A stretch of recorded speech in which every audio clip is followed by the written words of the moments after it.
Very serious alert. Very serious alert, YouTube. The Poker Live podcast has returned to the streets. Debatably, one of the top podcasts in the poker world. Debatably, we could have a great debate about it. Joey One, aka Chicago Joey. We're back here on YouTube. My YouTube content's going strong. News video yesterday is getting after it. If you didn't see that, make sure you check it out. Great podcast week coming back. Young Prince, Fedor Hole is a podcast regular. Been on the podcast about 10 times or something like that. He's on Thursday, Friday. Ike Hollywood Haxton. He just took down the PLO Poker Masters main event.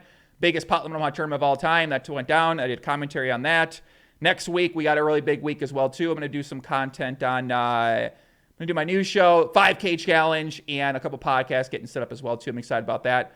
Listen, let's not waste any time. Joining me today, and I've had to replay this introduction for this guest in my mind a few times because when I first introduced him, he was in the upstairs of his casino in the United Kingdom, and I would have considered him a casino owner, right? But he got a little upset with me because he thinks he's a poker player, and then he challenged me to play heads up for rolls. So now the guy thinks he's a tournament player too, and he's crushing the tournaments. I mean, guys, first of all, look at this. He posted he's hopped in the high roller streets and party poker, and now we don't know how many people actually enter these events, but he's got second place. Back-to-back final tables. The other night he was a little tilted and he started getting after me. Three final tables, please.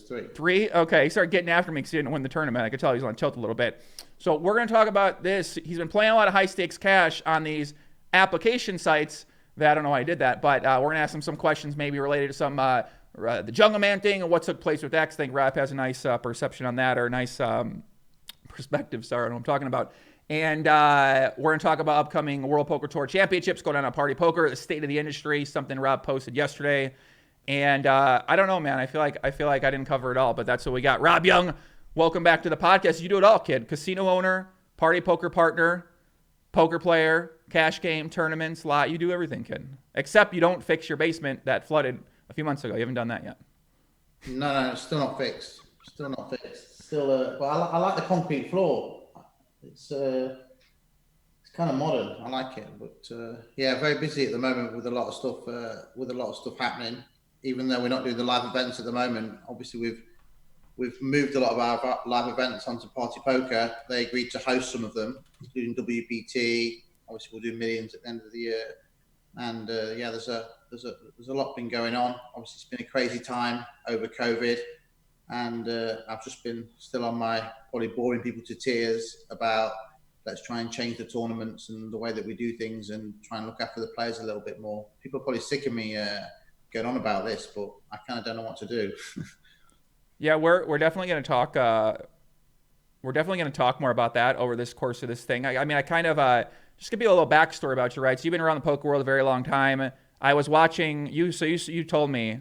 I sometimes post clips, and you said, "Oh, you should check out the old Big Game." I was on episodes there. I didn't even recognize you on the old Big Game episodes. You were still mixing it up. You were mixing it up back then too, man. You've been around the poker world for a very long time. You've been a part of the poker community for a very long time. You know and employ a lot of people in the poker world. You're a big part of the community, and I think that when you speak out about things that you believe in or issues that you feel like need to be talked about, I think people kind of listen. So while you might think, okay, I'm going on about this but I don't necessarily think that's the case. I'm sure people, they might not understand what you're saying, but I think they're interested in hearing your perspective on what you feel like might be an issue. Well, I was around when the poker community was 80 players. So in Europe, and we used to travel over and play against the Americans. So it was me, Cole Clough, Trumper, Devilfish, Barney Boatman. I mean, I was the young guy kind of carrying their water bottles for them, wanting to learn. And if we got 80 players in a tournament, it was like, wow, the prize pool is going to be huge. Yeah. We used to start with 50 or 100 big blinds, and they were all one-day events. And the community kind of just grew from there. And now, obviously, it's extended with social media, and it's huge. And I'm still hanging around here. I'm not sure how much longer I'm going to be in poker, but I'm still hanging around here with some of my kind of ideas, trying to push things. Obviously, with my casino being one of the live poker rooms sponsored by Party Poker, that kind of helps me influence things within Party Poker. And I know obviously a lot of people in the industry who've been here for a long time, so I'm able to kind of squeeze people's balls a little bit to try and get things done that way. So I'm kind of in a peculiar spot where, I know a lot of people because I've been around here for such a long time, and I can kind of get a few things done. So I'm trying to just push things that I care about, really. So it seems like right now the initiative that you posted about yesterday is pertaining to the current state of tournaments. So we have that over here. And it basically, in this, you talk about, you talk about an open letter to MTT players. And it's time to take a stand against certain practices by online poker sites to inflate their multi-table tournament prize pools and marketing messages.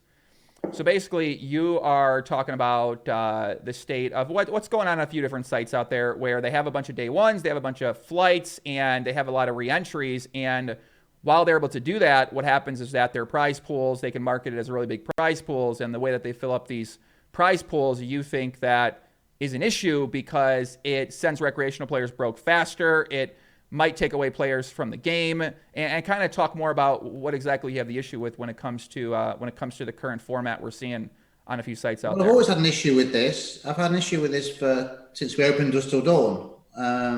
I've always been very adamant that tournaments you should get one shot, one chance. People should know what they're going to spend, and my staff at Dusk Till Dawn and my friends at PartyPoker, they're guilty of doing this type of practices as well. And everyone's kind of sick of me internally, always saying, come on, guys, let's try and look after the average guy who qualifies. Without the qualifier, without these players in the prize pool, you're not going to manage to grow the ecology. So it's not just other sites, it's PartyPoker are guilty as well. And certainly, whenever I turn my back at Dusk Till Dawn, they're adding re-entries, adding day ones, because they always wanted to put a big guarantee on. Everybody wants to put the big guarantee on. The big guarantee started with PokerStars and Dusk Till Dawn when we did $1 million for a 500 buy-in for a series called the UK IPT, which was like a sub-series of the EPT with my friend John Duffy. And we put $1 million guarantee on, and it was a freeze-out, and it hit 1.6 million. At that point, that was the biggest tournament that ever happened in the world. Mm-hmm. And then after that, it set a bar. It set a bar everywhere. So all the live events started to try and do these guarantees. The online world bar started to grow, and it all became about the guarantee. And then obviously not everyone can hit these guarantees. So what people do is they think, let's market with a guarantee to get the players on. And let's just try and get the players to spend more money, not only in buy-ins, but in rake, to hit the prize pool. Mm-hmm. So it's a marketing problem. It's like I hate when people say, like in the online world at the moment, like PokerStars will say, we do the biggest series of online of all time. I think like GG are doing it now. We're doing the biggest series. And, I hate how PartyPoker have said we're doing 100 million series. Because the reality is it's not about the series, the total prize pools. It's about the formats and the number of events you do. It's no good doing 1 million tournaments and saying you're doing a 50 million series. So I kind of it's all from the marketing. And I think it's just gone a little bit crazy at the moment where the sites, obviously the live operators aren't competing now because everyone's shut, but the sites are trying to compete on guarantees. And to hit these guarantees, they're having to put 1,000 day ones and re-entries. I mean, really, why not? If you're going to have a tournament which is say 5 million buy-in, 1K entry, and you're going to make someone enter 10 times, it might as well be a 10K tournament. And it's kind of in my mind something that needs to stop. And I'm trying to just campaign for that. I've reached out to the sites. Only Phil Nagy was kind of interested at ACR for making some changes. I think he started to put on his tournaments. He told me like less re-entry, less late registration. So I know people think like ACR a little bit crazy wild company, but he is in his own way understanding and trying to try. But he's not a corporate, whereas the corporates are just interested in maximum rake, maximum profit, I'm afraid. So on that stand front, right? So what exactly is the issue that you see with these where you can buy in for 10 times, Well, so you think the whole of poker is like the Lion King. Have you seen the Lion King? not in a long time, but I have an idea what it's about. It's a good Well, question. No, I haven't. Not a the while. poor antelope in the Lion King is what everyone feeds off. Okay. The cheetah eats the antelope. The lion eats the antelope. You know, the poor animal that eats the grass is so many predators are after that person, and the tournament player who's not very good is what everybody's after. So if you think about poker, when there's a big festival live, the cash game players turn up because they hope the tournament player busts out the tournament and comes on the table. For the tournament, the pro tournament players turn up. So the amateur tournament player turns up and plays against them. So everyone's after these amateur tournament players. The reason the casinos put on these big festivals is so the amateur player busts out the tournament and goes to play blackjack, goes to play roulette. So the whole of the ecology is based on the antelope or this amateur poker tournament player. Cash game guys are after him, the tournament pros are after him, and the casino's after him. Mm-hmm. So if we kill that guy, there's no more antelopes left. And the world dries up like the Lion King. Everything becomes like hyenas and desolate and nothing around. So we need to protect that guy who's turning up. He's got a bankroll. He's playing the tournament. Let him play once. Okay, if he's really unlucky, give him a second chance. But don't milk the guy with 15 entries. Otherwise, the hyenas, the lions aren't going to be able to eat, and then everything dries up.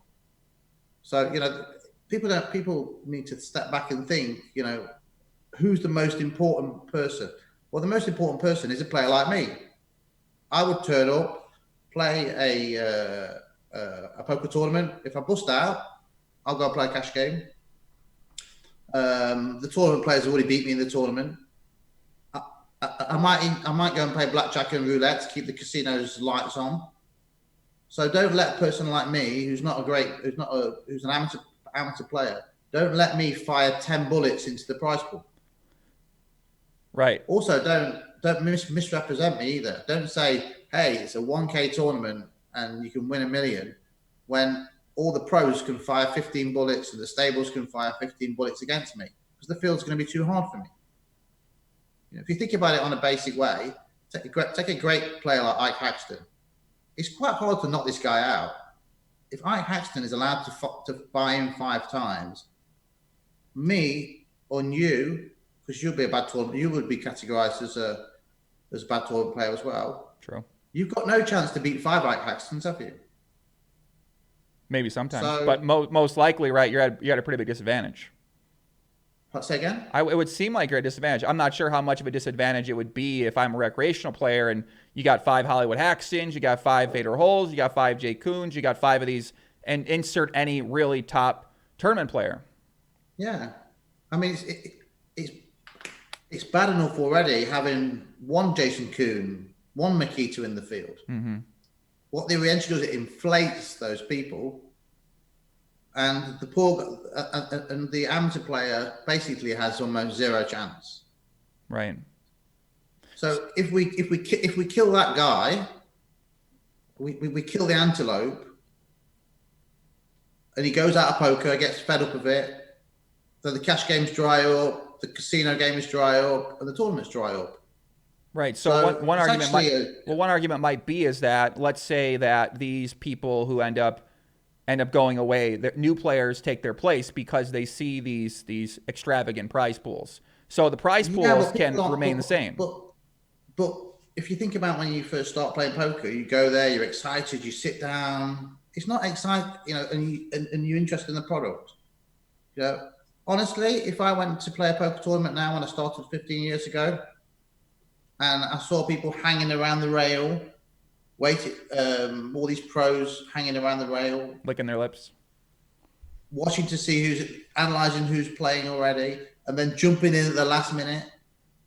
You know, it would be an unattractive experience. Who wants to play surrounded by hyenas? Make the hyenas buy in early, like me, or like the other fish, and you know, don't allow them to do these type of things. So it would be off-putting for. I believe the poker formats at the moment, many of them are off-putting for the amateur player to come and play as an experience. Well, the whole entire system in place now with the private game atmosphere is to fleece in some way these uneducated people who are unaware of the activities that are taking place on the different sites, whether there's soft collusion or implicit collusion or anything like that. There's a lot of these activities, and that's how a lot of poker players out there have built these businesses and these private games, is by recruiting these players and having agents get fees to bring in these people that don't know any better. And that's how these guys are kind of building up the ecosystem. So it seems to be becoming more of an acceptable thing to structure your business in poker in a way that eliminates the I guess like a fair competitive, I guess like a fair game in some ways. So I wouldn't be surprised to see some of the operators start to go this way more on a more public, like a GGPoker kind of comes in, and there's one you have an issue with. And I know the rake structure at Pop in Omaha, it's uncapped, and that's always been my big issue. It does seem like they're doing some good things in terms of marketing the game and putting on these big guaranteed tournaments and trying to get the World Series of Poker brand out there worldwide.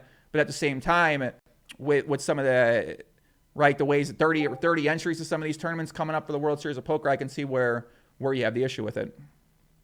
Well, I do have. I'm disappointed in the World Series of Poker. I mean,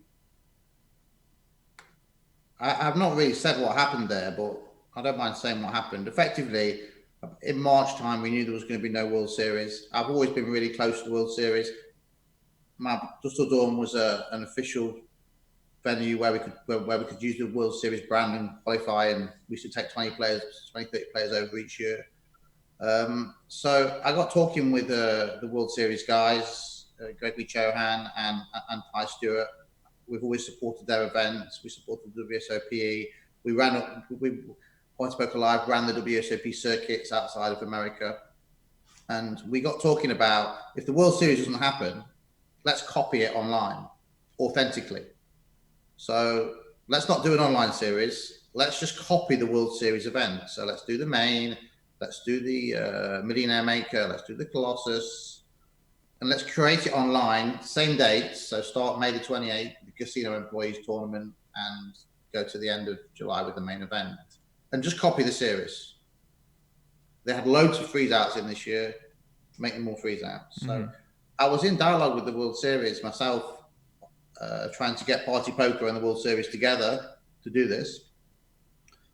And at that point, we submitted a schedule which was basically the same as the World Series. Simon Trumper did it, and then the World Series said, "Well, we like this idea. We want to put it out to competitive tender." So they went to PokerStars, and to be honest with you, I said to them, "PokerStars can do the mixed games much better than Party. You know, if I was you, I would probably do it on Stars, but Stars might be a bit too busy with WCOOP. So maybe we could work really hard on it." And we were actually waiting for the contract to come through. So we agreed the fee. It's a good fee. We were chasing WSOP. Where's the contract? Oh, it's not coming through yet. Not coming through yet. Blah, blah, blah. Then a month went by. And once we realized we couldn't do it on the same dates as the World Series, or I realized, start on the 28th, the Casino Employees Tournament, finish on July the 6th, and make it exactly the same. Once the time approached, I actually said to PartyPoker, forget it, don't do it. It needs to be authentic and done properly, or not done at all. So I actually then contacted the World Series and said, it's gone on too long now. Wouldn't want to do it like in September or August, especially when you intend to do in December, do your live version. It's pointless. People are going to think it's just a money grab. So we actually pulled out, and then I didn't hear anything else. And then I believe PokerStars and GG kind of bid for it, and like kind of surprised they went with GG, to be honest with you. And then obviously you hope that GG or Stars, and it was GG that won it. I don't know whether Stars might have pulled out like us, I'm not sure. But you hope that GG are going to create this amazing experience, basically take the World Series live and put it online. And then obviously, same old online bullshit, 50-day ones, all this crap, re-entries, bullshit, disappointing really, because I'm a big fan of the World Series. It was a good opportunity to reach the whole world, and a lot of the live poker operators rubbish the online companies. They say, you don't know, you just online poker's different. You're not a true poker operator because you're online. But it was a big chance for me for the online industry to prove that we can host these prestigious events and bring more people into the game and make a big deal about it. But yeah, I wouldn't say I got like a problem with GGPoker. I don't know them. I've never even opened an account there. But definitely disappointing that they do these formats. But however, I just asked WPT and PartyPoker to move their main event away from the WSOP online main event out of respect for WSOP and not clash with them, because that's what I kind of agreed with Gregory and the guys at WSOP. But yeah, it's kind of insane how they're going to give bracelets away, and you can some of these tournaments you can buy in like 30 times and things like that. It's kind of a bit insane. I don't know. I don't know how it's going to go down. I hope it's a success, because if the WSOP online is a massive success, it's a success for us all. So when it means success, what would a success mean in terms of players showing up to play and guarantees getting hit? New players being excited, people winning a bracelet, and wow, I did that online. It's going to be good for everybody. Mm-hmm. I mean, I'm a great believer, like the brands like WSOP and Pokerstars, those two companies, the better they do, the better the rest of us do. So I always don't. So even though obviously my partner PartyPoker compete with PokerStars and the live tour competes with PS Live, the better PokerStars do, the better the smaller companies do, and the better WSOP does, the better the smaller companies do. So It's kind of you look to these companies to lead the way, and then you follow, and everyone's happy. Yeah, I mean, I was surprised World Series decided to go with GG, especially because you're going to be sending a lot of uneducated players who are just aware of the World Series poker brand because they have one of the biggest brands in the entire world. So when you're a uneducated person, or in terms of the poker world, right? So if you don't understand exactly how it works and you just see the World Series of Poker brand, you say, okay, well, if they're partnering with this site, it's just a great way to buy legitimacy in the eyes of a customer. Say, okay, you have Daniel Negreanu, you have Fedor Holes, you have these ambassadors that we know and respect, and these are considered some of the best players, and we trust them. We want to go to that site, and then World Series of Poker partners with them, and then these players are going to go on there, and then they're going to venture over into the cash games. And in the cash game world, you got this really super high rake, and you have the uncapped rake at the Great Game of Omaha game, and you have this fluctuating rake back. What do you say? I haven't seen the cash games on GG. I had a couple of people say to me, "Do you want to play some of the games on there?" But I've been so busy. Yeah, I think.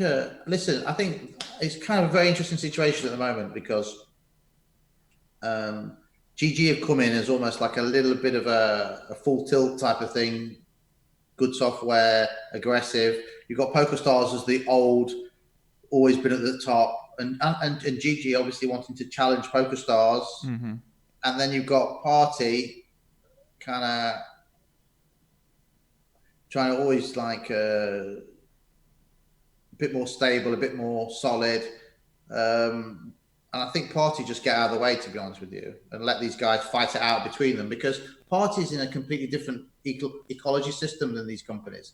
So if you look at PokerStars and the countries that PokerStars service, even no matter what Party does, it can't ever service those countries, because Party's owned by GVC. So countries like Bulgaria and Romania,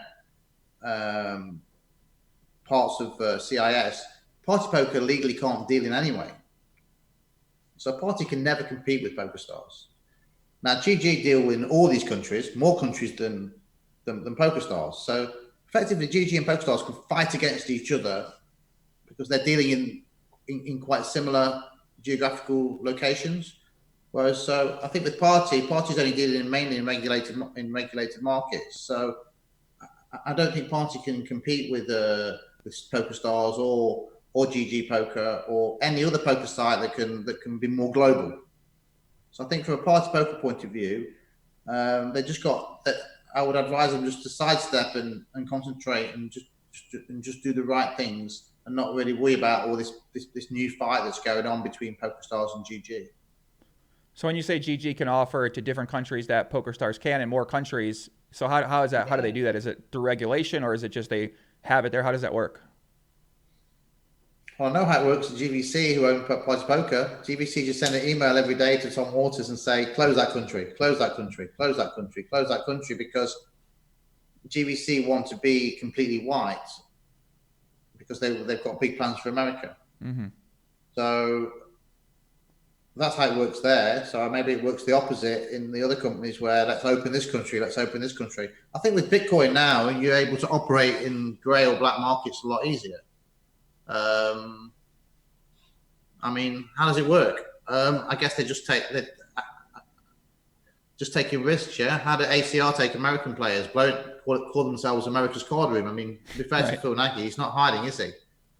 I mean, I've like no issue with companies letting people play poker because I love poker. So I don't have that. What GG and ACR and PokerStars taking Chinese players, etc. I mean, they're just letting people play poker. Yeah, people want to play poker. Is it such a bad thing? But in Party Poker's position, because they've invested so much with MGM in the joint venture in America, they can't do it. They can't take from these countries. Therefore, they can't compete.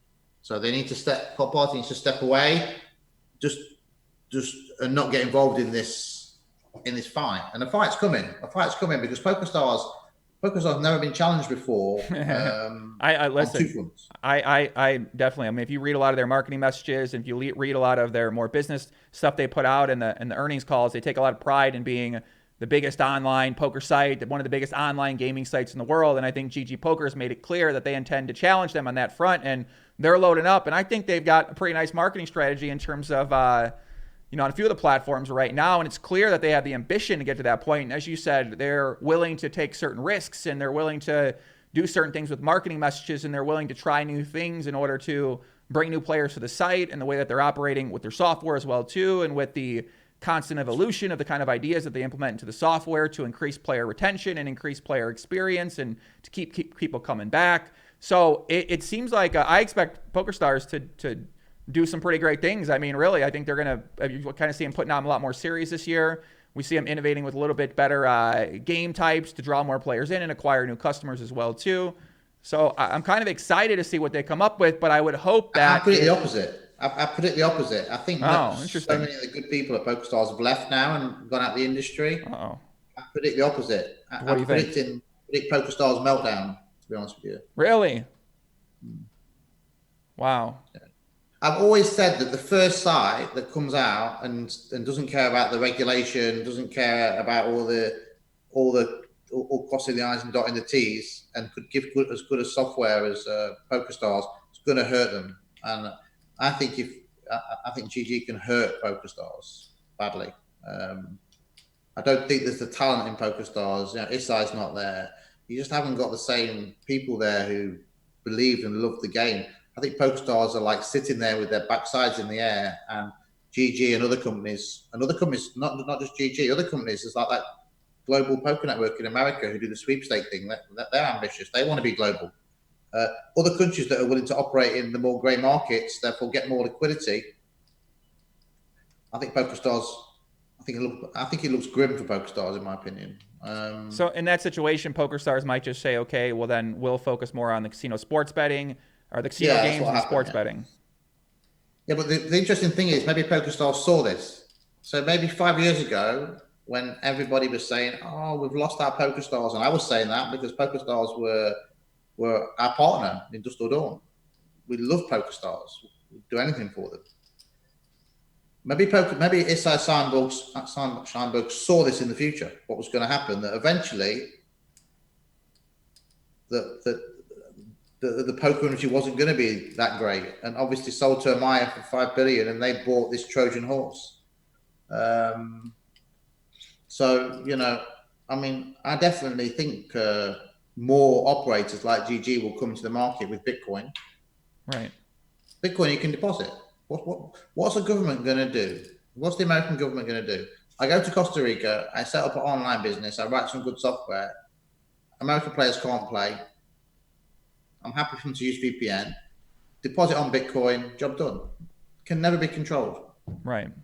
So I see unregulated gambling just with Bitcoin and the ability to deposit now being a big threat to the regulated companies. And I think in poker, you're going to see some big changes over the next 5 years. Because if you think about GG, I never heard of GGPoker before. Suddenly they're all over the place. There's going to be another one and another one. So you think that more people are going to study the model that they're using and say, okay, well, we can replicate that same exact thing that they're doing? Yeah, because the big problem with being unregulated or working in unregulated markets like India and places like that, the big problem was how can the players deposit? Now you can get around it. You know, Phil Nagy's in Costa Rica on ACR, advertising to American players, and just deposit with Bitcoin. What can they really do apart from, as long as they don't step foot in America, they're okay. So, you know, I think these companies, and I'm not saying these companies do anything wrong because they're allowing people to play poker. Right. And they're also investing in the poker market, poker world. So I see these non-PLC type operators becoming stronger and stronger, and I see the regulated companies like Pokerstars and PartyPoker struggling a little bit, to be honest with you. So what do you think happens in terms of for the players? So if we're thinking about the professionals and we're thinking about the recreational players, where do you think that these possible changes is how does this look for them? Well, I think it's good for pros because pros are going to get access to play against people in other countries who aren't that advanced at poker. So, you know, when you've so I think it's good for the pros. I think in terms of recreational players, it would be good if it's more of a more of a PokerStars type offering, but kind of bringing in more countries. So yeah, I mean it's interesting. It's interesting. I mean for me, it's interesting to watch what's going on. I've been here since the beginning. I remember when PokerStars had 5% market share in the UK, and I had a meeting with them 15, 18 years ago. And they talked about how big they wanted to be in the UK. They had a very small market share, and look at them now. So I've seen the whole circle. So people always sit here and say, "Oh, PokerStars, nothing can ever happen to them." But I'm telling you now, something's going to happen to them. Interesting. What if they ask Rob Yong to come over and join the team down the road, huh? Well, I don't think. I don't know how much longer I'm. I mean, my girlfriend's pregnant again, and I've got the baby, and I'm not sure how much longer that I would be kind of working in the poker industry. It just depends. If I enjoy it and get excited, I would still do it. But I couldn't ever see a situation where I kind of went to work with Pokerstars or GG or ACR or anything like that. I mean, I really like PartyPoker. I didn't used to like them like 6 or 7 years ago, but once I got introduced to them, I really like that company, and we've been able to do some good things. But obviously, Party's very restricted because it is owned by GVC, and GVC do want to be completely compliant, a white company. They've got big plans for America, so Party's is not going to be able to compete with Stars and with GG and with these other companies that come into these markets. So when you say they got big plans for America, does that mean in terms of legalized online poker space? All of it, yeah. I mean, they've got a JV with MGM. I think they invest like 200 million, and you know they've got big plans for America, I believe. So if you've got big plans for America, you're going to have to basically do exactly what the American states and federal want. So that will definitely put PartyPoker in a disadvantaged position against other companies. But then again, it might put PartyPoker in a good position in 5-10 years' time because they'll probably be in pole position in the USA. I mean, PartyPoker, remember, pulled out of the USA when the USA said, you Party Poker is a brand that's very much liked by the US government. So maybe in the long run, Party Poker will be the biggest poker site in the US because it's acting as a more of a white market business than the others. So it kind of seems like, I imagine, if GGPoker wants to be one of the biggest sites, and we have global poker here in America right now operating under sweepstakes. I heard about them. Yeah. I think a guy called David Lyons has gone to work for them. They have some sweepstakes system, don't they? But don't they do massive guarantees and things like that? They're building slowly. Yeah, I think they're developing a regular player pool. They're building up their own successful players from the site, and I think they're growing more. Yeah, they're just kind of scaling up a little bit, taking their time. Well, I see these companies really starting to hurt the regulated ones. Interesting. And then I imagine at that point in time, you might have the regulated companies decide to lobby against this sweepstakes law and potentially have them take a look at the sweepstakes model and decide if the law should potentially be changed in that area. I don't know how feasible that is or possible that is. Well, I think it's a difficult one, isn't it? If you're a regulated company, you want to have a level playing field. It does seem a little bit unfair that you can't have a level playing field. However, who feels sorry for massive corporate companies? I mean, if you did a poll, who do you feel sorry for? Massive multinational gaming companies or the guy in the street? I don't think people feel sorry for massive companies. So if these massive companies like Flutter go to and complain, are they really going to get listened to a lot? I don't know. People don't tend to love massive companies, do they? Especially in the poker community. I guess it depends who the people that work for the company are. I think if they like the face of a company, like a Run It Once with Phil Galfond, or like a PartyPoker with you, Rob Yong, or if they perceive Lex Feldhaus to be a big face of Pokerstars and they like Lex Feldhaus, they'll like that. So I think it kind of depends on who the people that are representing the company are, and that will shift the perception of whoever the consumer is. Yeah, but I wouldn't really want to go to the regulator and say, so-and-so's doing this and so-and-so's doing that. I mean, it feels a bit sneaky to me. I mean, surely the regulators set the rules and they put things in place. And if they're gonna allow, aren't they allowing companies to do this? I mean, is it really your job as my job or anyone else's job to go and almost snitch? I mean, also, is it bad for poker? Is it bad that guys in China can play poker? I mean, isn't that there's some of these guys that in China that are playing on GG? I mean, they're going home, logging on, and winning money, enjoying playing poker. I mean, would you really want to go and stop that? I mean, is it a bad thing in this whole world? It's like the VPN issue. Like I heard about people VPNing in from countries they shouldn't have been and playing on poker sites. I mean, it's a worldwide pandemic. People are dying. Mm-hmm.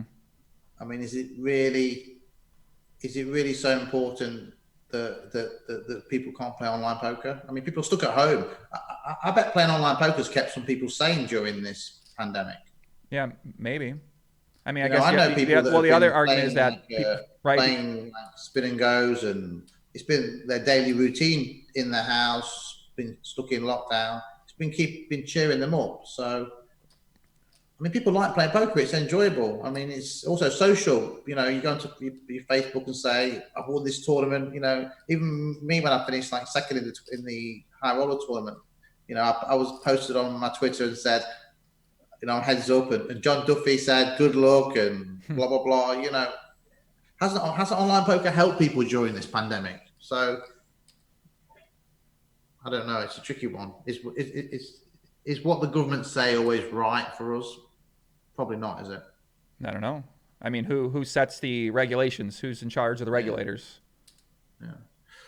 But yeah, as I said, it's very interesting to watch, and I think from my position, obviously I'm a partner with PartyPoker at the moment.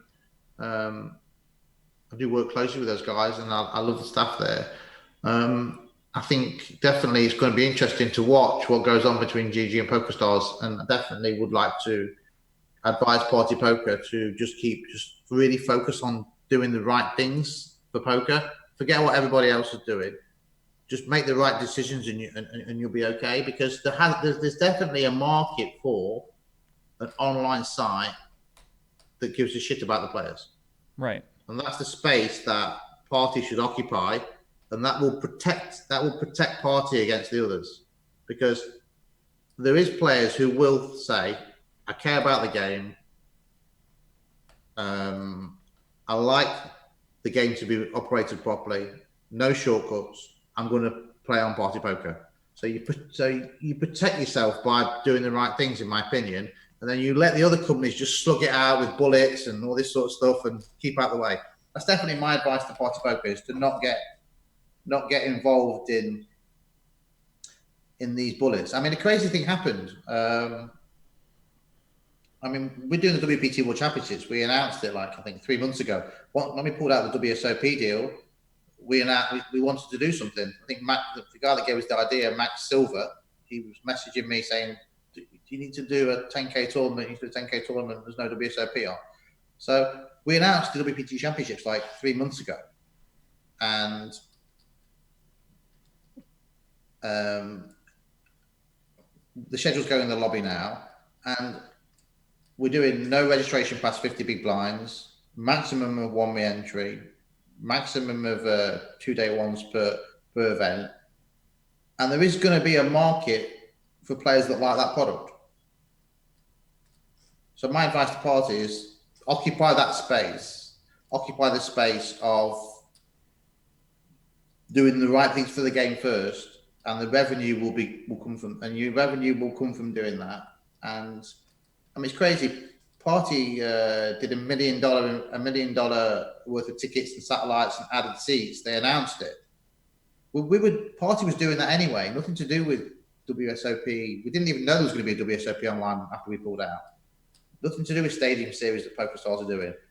Little old Party Poker, they announced, hey, we're going to add $1 million worth of seats for this festival.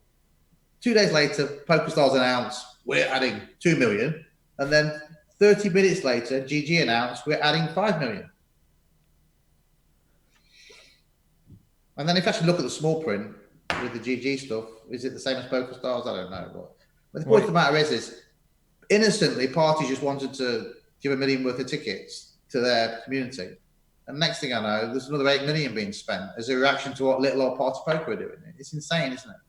Wasn't that how business works? If they're watching what you do and you make the first move, and then they look at that and say, okay, well, we're going to give away 2 million because we want to attract more people through our marketing message and through the offer that we give to the customers. Yeah, but it's not good to poke the tiger sometimes, is it? You don't want to be.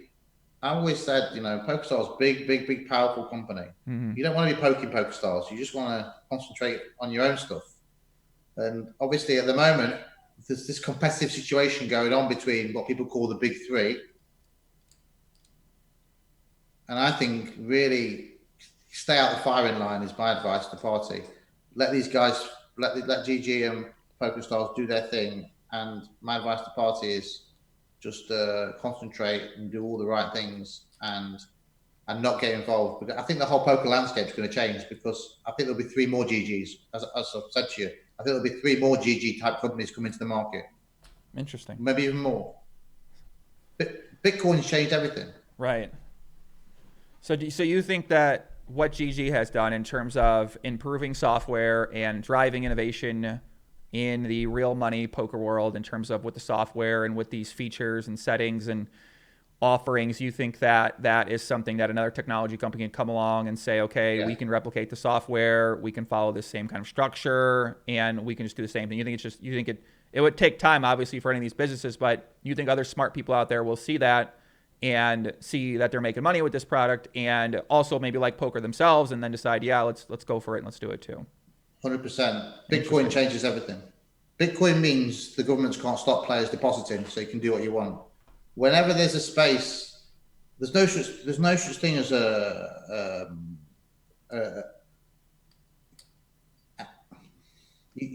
whenever there's a space in the market, there's always people that will come into it. And there's a space in the markets now for you to use Bitcoin and just basically tap into all the regulated market, the markets where you're not supposed to be playing poker according to the governments, and give all those players the product. And the biggest barrier has been depositing. That's taken away now. So Bitcoin for me is going to change online poker. And I think there'll be 3, 4, 5 GGPokers coming on. So what do you think that means for the whole poker community? Because when I hear this, right, it sounds great for professionals, right? I mean, it sounds like there's an opportunity. Also, professionals that don't know how to manage the new ecosystem. I think this is like a new kind of thing you have to go. There's these 3 big tournament series coming up. You as a professional poker player have to decide, okay, well, how many do I play? How do I manage that? How do I not go broke? The stables have to figure this out, and we can talk about stables in a little bit too. And obviously, the recreational player, what exactly do they play poker for? They play to have fun, and they play to win big guarantees, and they play for a bunch of other reasons. But would we agree that their main reasons for playing are the opportunity to win big? And I guess that would be the main reason, it seems like, well, for a the lot of people, recreational right? player, to be fair, in many countries, the recreational player can't play. He's not allowed to play, is he? Well, his government stopped him playing. Right. So at least he can play now. So, I mean, I think it's good for poker overall that the new companies come into the market. I think PokerStars have maybe exploited their monopoly, but I think that's lights out now. They can't do that anymore. Interesting. So I think what you're going to see now is good for online poker. Yeah, I mean, I'm kind of surprised that we don't see more companies try the model of promoting the most successful people in your game as these ambassadors for the game, and then saying, hey, if you, as the recreational player, look at these players and say, okay, you can theoretically get to this point. It's possible, and there's a roadmap to become a professional. I think there still is right now, and I think we kind of got away from that marketing message, which is what helped build poker up. What's these personalities are the people that help build poker up. Yeah, but one of the issues is it's very difficult to find people who want to do some work. I mean, you can not always the greatest poker player is the greatest ambassador. I mean, you look at, say, someone like Daniel Negreanu, the guy's full time, isn't he? Yeah. He is streaming, he is tweeting, he is debating. Obviously, he had a tough time at Stars. A lot of people turned against him, but the guy's YouTubing, vlogging. He is full time. No matter what the company pays him, they have to be getting their money's worth in terms of advertising. Not everyone is a Daniel Negreanu, are they? Right. Well, some people are shy. Some people are great poker players and they're shy. They don't. It's like Victor. I asked Isildur to come on to your podcast, and he's a lovely guy, but he's a little bit shy. Right. So it's the balance between promoting the best poker players, but also promoting the best people that can promote themselves. I mean, say what you want about Helmuth, and Phil's a really good friend of mine. I love him to pieces. I was going to go to his wedding until COVID happened. Not his wedding, his anniversary, sorry. I mean, he's a good promoter. I mean, I watched the video the other day where he said, I know billionaires, and I tell you what, don't bluff them. I mean, Phil's great, So how many people is there out there like that? I think it's more important to try to channel into those people. But obviously, you've got to have, there's got to be an identity, I think. So if you're going to get work with a Helmuth or work with a Daniel or work with these people who are excellent at promotion, I think the site has to have an identity with them. Right. So I'm not sure how it's going to work with Daniel and GG because Daniel's 100% against re-entry. He's 100% against anything that's not a level playing field. He is 100% for whatever you say. For the guy in the street coming in and winning big, the dream. I don't know how it works with GGPoker, who are doing all these formats that are not good for the recreational player. I'm guessing that's probably going to come to a head. I wouldn't see a position. I mean, Daniel was refusing to play any re-entry tournaments, and we were messaging each other and agreeing. And Daniel was actually talking about doing some live events that were freeze out only, where he was going to do low, medium, high. And I was saying I'd love to get involved in that. So I know, no matter what's said about Daniel, he does get a lot of shit. He does believe in the ethos of a level playing field, and obviously, when we look at what GG doing with their formats, and sometimes Stars and sometimes Party as well, whether that matching that ambassador up with what the site's doing, I think is important. I mean, I guess I feel sorry for Daniel when GG announced 22 day ones for the main event. I know they restricted it now. Apparently, I saw a tweet from Federal. They've restricted it to 3 bullets for the main event. I mean, I bet Daniel must have just been like this. Oh my God, what are you doing? You know, because he loves the WSOP main event. He would want it as a strict freeze out. Right. So I think when you talk about, you've got to match the ambassador's personality with the site to make it work chemistry wise, I think. And what I hope happens is that the things that Daniel believes in, he's able to influence GG. And I think that the things that Lex Fieldhouse, another guy who's for the recreational players, that he's able to do with PokerStars to influence those, you know. So I hope these big personalities can influence the sites to help poker grow. Yeah, it's interesting, right? I mean, I guess one might argue that the person who liked the freeze outs, that player might not have any more options, or maybe they have their own freeze out options, and then there be new players who maybe like the re-entry format. Maybe there's some new players out there who see they can buy 3 times into the main event, where 22 day ones, and they say, oh, I like that. I'll play that because I can rebuy more. Yeah, but that's only the people that can afford 3 bullets. Yeah. What about the guy that qualifies and has only got 1 bullet? I mean, he's the future. You know, I think of what I said to you. The antelope is the future of poker. The tournament player who's an amateur, cash game guys need him, casinos need him, the tournament pros need him. Kill the antelope off, no business. So site's got to protect the antelope. I don't want to repeat myself. Right. No. Yeah. I mean, the problem is when people talk about ecology, you hear this word ecology all the time that these guys in suits talk about. You know, on boards and directors, and they don't understand anything about poker. They've never been in a situation where you're playing in a cash game. There's one really, really bad amateur player. If he leaves, the game breaks, yeah? Right. Normally, yeah. People said. So what you've got to do is look after that player.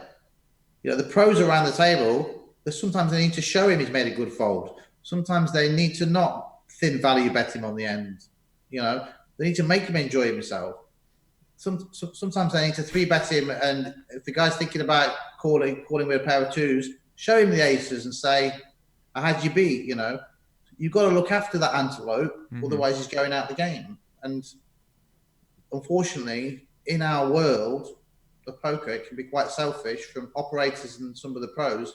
They're happy to eat the antelope now, and they don't care who's got it in the future. So, well, what if their argument is that? I mean, I'm just kind of throwing ideas around here because I know people are going to see things different way here. So their argument might be, well, when that guy goes away, a new player will come, and if a new player doesn't come there, I got to change my business approach, and I'll find other games to play. So they're not as concerned about this long term as if we keep that one guy in the game, and the new player comes, we have 2. And the next new player comes, we have 3. The next new player has 4. Why do we have to kill player 1 and replace him with player 2? Why can't we keep player 1 happy and then get player 2, player 3, player 4?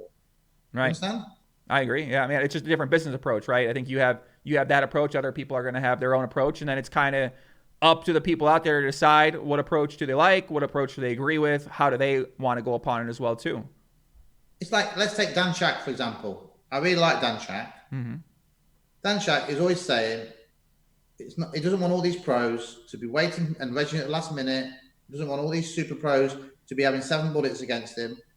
I think Dan Shack's happy with a second chance, you know, 1 re-entry, but doesn't want more than that. The pros want to play against Dan Shack. Why can't we just agree to Dan Shack's rules? Because they're sensible. So you can't have it both ways. You can't have the recreational guys, Paul Newy's, your Dan Shacks, all these guys. You've got to have like some equilibrium. Interesting. And this goes throughout the whole of poker. You're a cash game player. You made a very good point there. If you're in a cash game and player A is the weak player, instead of killing player A and needing player B, keep player A in the game and have player A and player B in the game. Then it's a better game for you, isn't it? Could be. Well, the problem is no one gives a fuck, do they really? If we're being honest. That's the problem, isn't it? Well, I think some people do care, but they see how other people act and they see how other people go about it, and they say, well, if I have to compete in this way and I have to go upon it this way, then this is what I'm going to do. If I see other people out there who I would consider my peers and they're having success with this approach, why would I not do that approach? Well, this is the problem. Everyone's in a short-term curve, aren't they? And it's just for the good of the game in the long term. If we can have player A, player B, player C, and player D by not fleecing him, I think it's got to be good for everyone's business. I mean, certainly, pros make a lot of mistakes. The pro comes into a game, finally gets a seat. Thin value bets a businessman 3 times. The businessman then says to the organizer, "I don't want to play against that guy anymore. He's out the game." I mean, surely he would have been better to not try and absolutely crucify a weaker player, and then he gets in the game longer. So everyone's a winner by looking after the recreational amateur players. The amateur players are winners. They enjoy poker more. And the pros are winners in the long term, the sites, the live operators. Everyone wins with a long-term strategy. And I just hope people listen. Yeah, I mean, I think that poker has I think poker's a beautiful game. I think it's very popular. People love playing it. They love watching it. And to kind of see the direction it's going where, right, we're kind of like, all right, banning winning players, and we don't get to see the best players compete against each other. And you have 30 reentries in a lot of these tournaments, or not in a lot of the tournaments, but you just do limited reentries, the super late registrations. You register with 5 big blinds, and it's changing poker in a lot of ways, and the operators are the ones at the moment who have the power and the control of that. So I can understand why they would go that direction, because they make more money and they don't necessarily care about the competitive aspect of the game in some ways. They just care about the competitive aspect of their own business. So I can understand that. I will go as far to say that almost 100% of people that operate poker don't care about the game. And they just care about their business. Only business. Only business. I was so disappointed when, and I probably shouldn't say this, but when WSOP said to me it's all about the money, I was so disappointed that when they said that, I thought, So I would say like 100% of people that own gaming companies, maybe 99.9 of definitely the big ones, just care about the bottom line, not the long term. But they're going to screw themselves because there's not going to be a good long term for them. Well, kind of some people have said that years ago, that when we got to this point in 2020, that the ecosystem would be a lot different and these sites might not be making as much money. Well, I don't think these sites are making money out of poker. I mean, the poker's a promotion. They will make money out of sports and casino. I don't think. I wouldn't guess that. I know PartyPoker don't make a lot of money. I'm guessing. I know PartyPoker lose money on poker tournaments, for example. So I would say that. I would say only really. I wouldn't say GG are making any money, but I'd say only maybe Pokerstars is making money. As I say, I predict that Pokerstars is going to be in trouble. So I don't know how much money they're going to make in the future as these kind of lesser regulated sites come in. Well, it sounds like the PokerBros model with these application-based games where you have the owner of whoever the PokerBros is, you have the unions, and they trickle down. The unions are all over. They have different clubs in there. That sounds like a much better model for business, right? Well, it kind of keeping the money in the community, these apps, because let's say you've got a player who's head of his union, and he's getting a piece of the rake, and he's playing as well. These apps are kind of keeping the money in the community a little bit, but I don't know who owns these apps. Maybe they're taking the money out, and maybe the rate's a bit high. Or maybe I don't know. I mean, I don't really know a lot about these PokerBros and people like that. Someone showed me on their phone in the Bahamas how it works, but what don't you understand about them?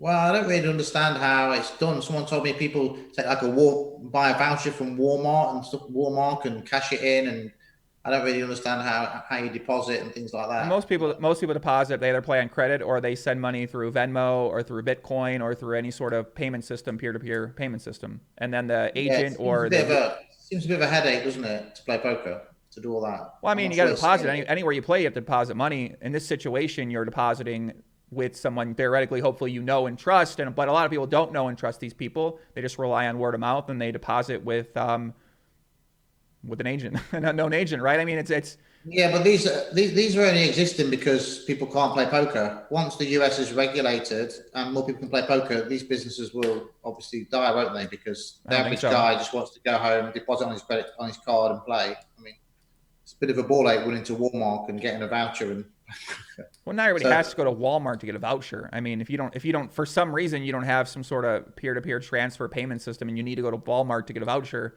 that would be a unique circumstance. I have never heard of someone having to go to Walmart to get a voucher to do that that, was unless the they're, guy that showed me was showing me he was collecting Walmart vouchers, but maybe he well, was a maybe it's some strange crazy, guy. maybe there's some other stuff we're talking about here.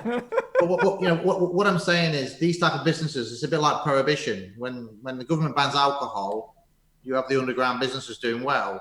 The worst thing that can happen is alcohol be made legal, and then there's no underground businesses. So what's going to happen in America is the underground business is going to do okay, but eventually America's going to want some tax off gaming and poker. So those businesses will have had their time, but they're doing a job at the moment. Yeah, I mean, isn't it better to be able to play poker than not play poker? I think a lot of people would agree with that. Yeah.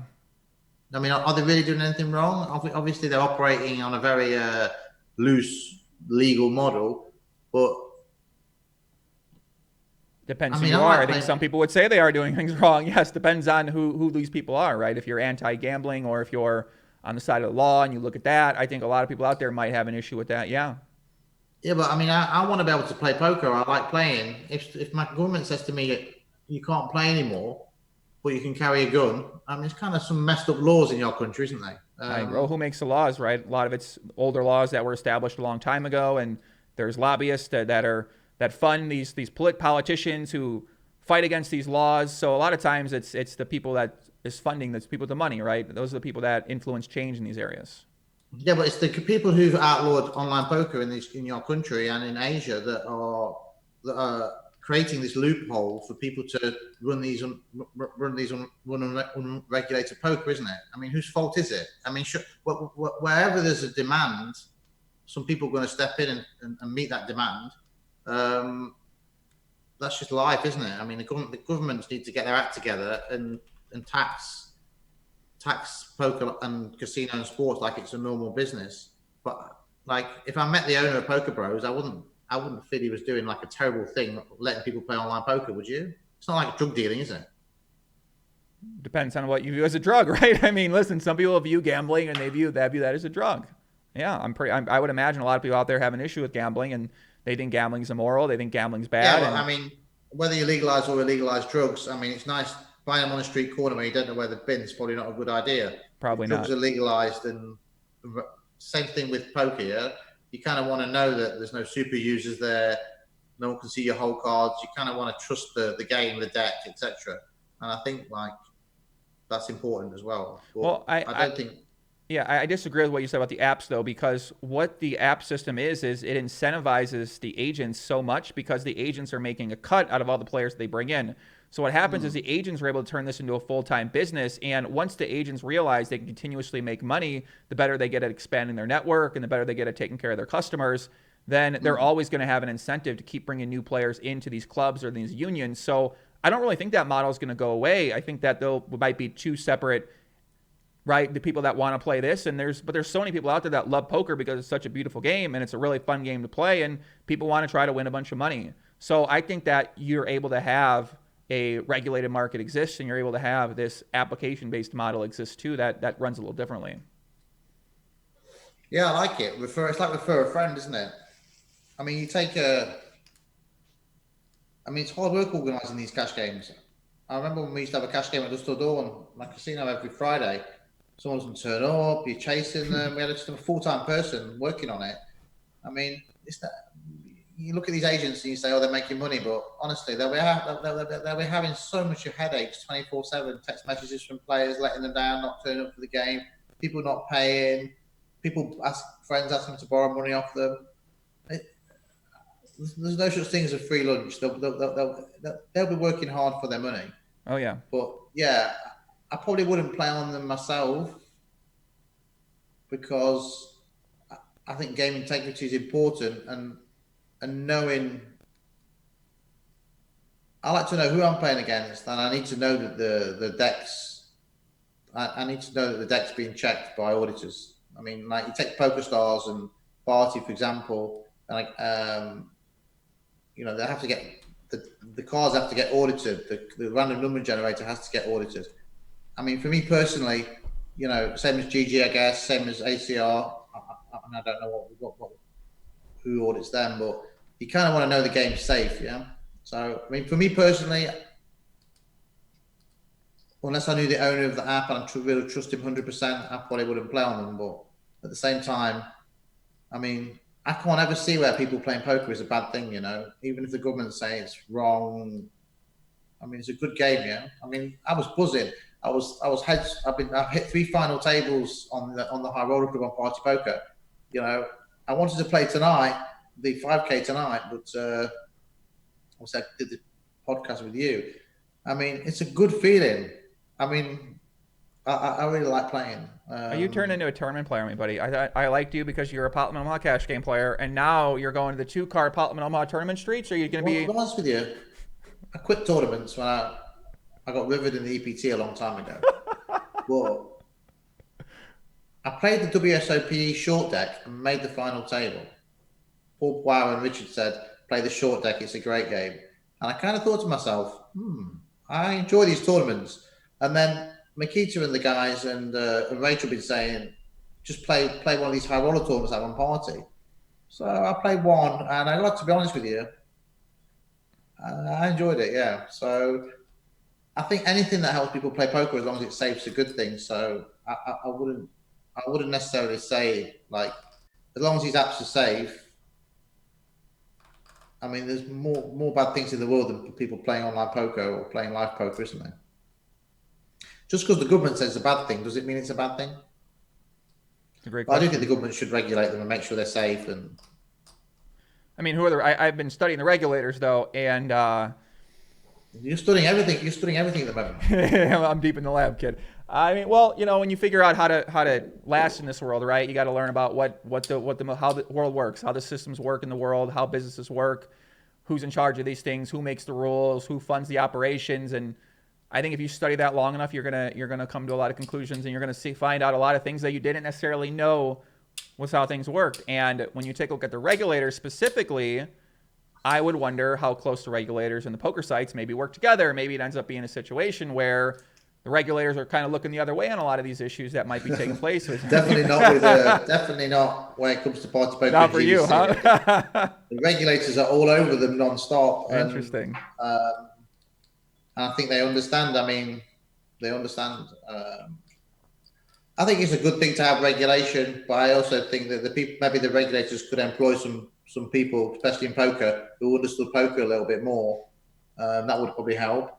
But you know, generally, I would want to choose to play like I prefer to play in a casino cash game than a home game. So I always said I would never play in private cash games. I would only play in casinos. I just kind of like, if you give me a choice, play against 7 pros in a casino or play against 7 businessmen in a private game, I would choose to go play against 7 pros in the casino.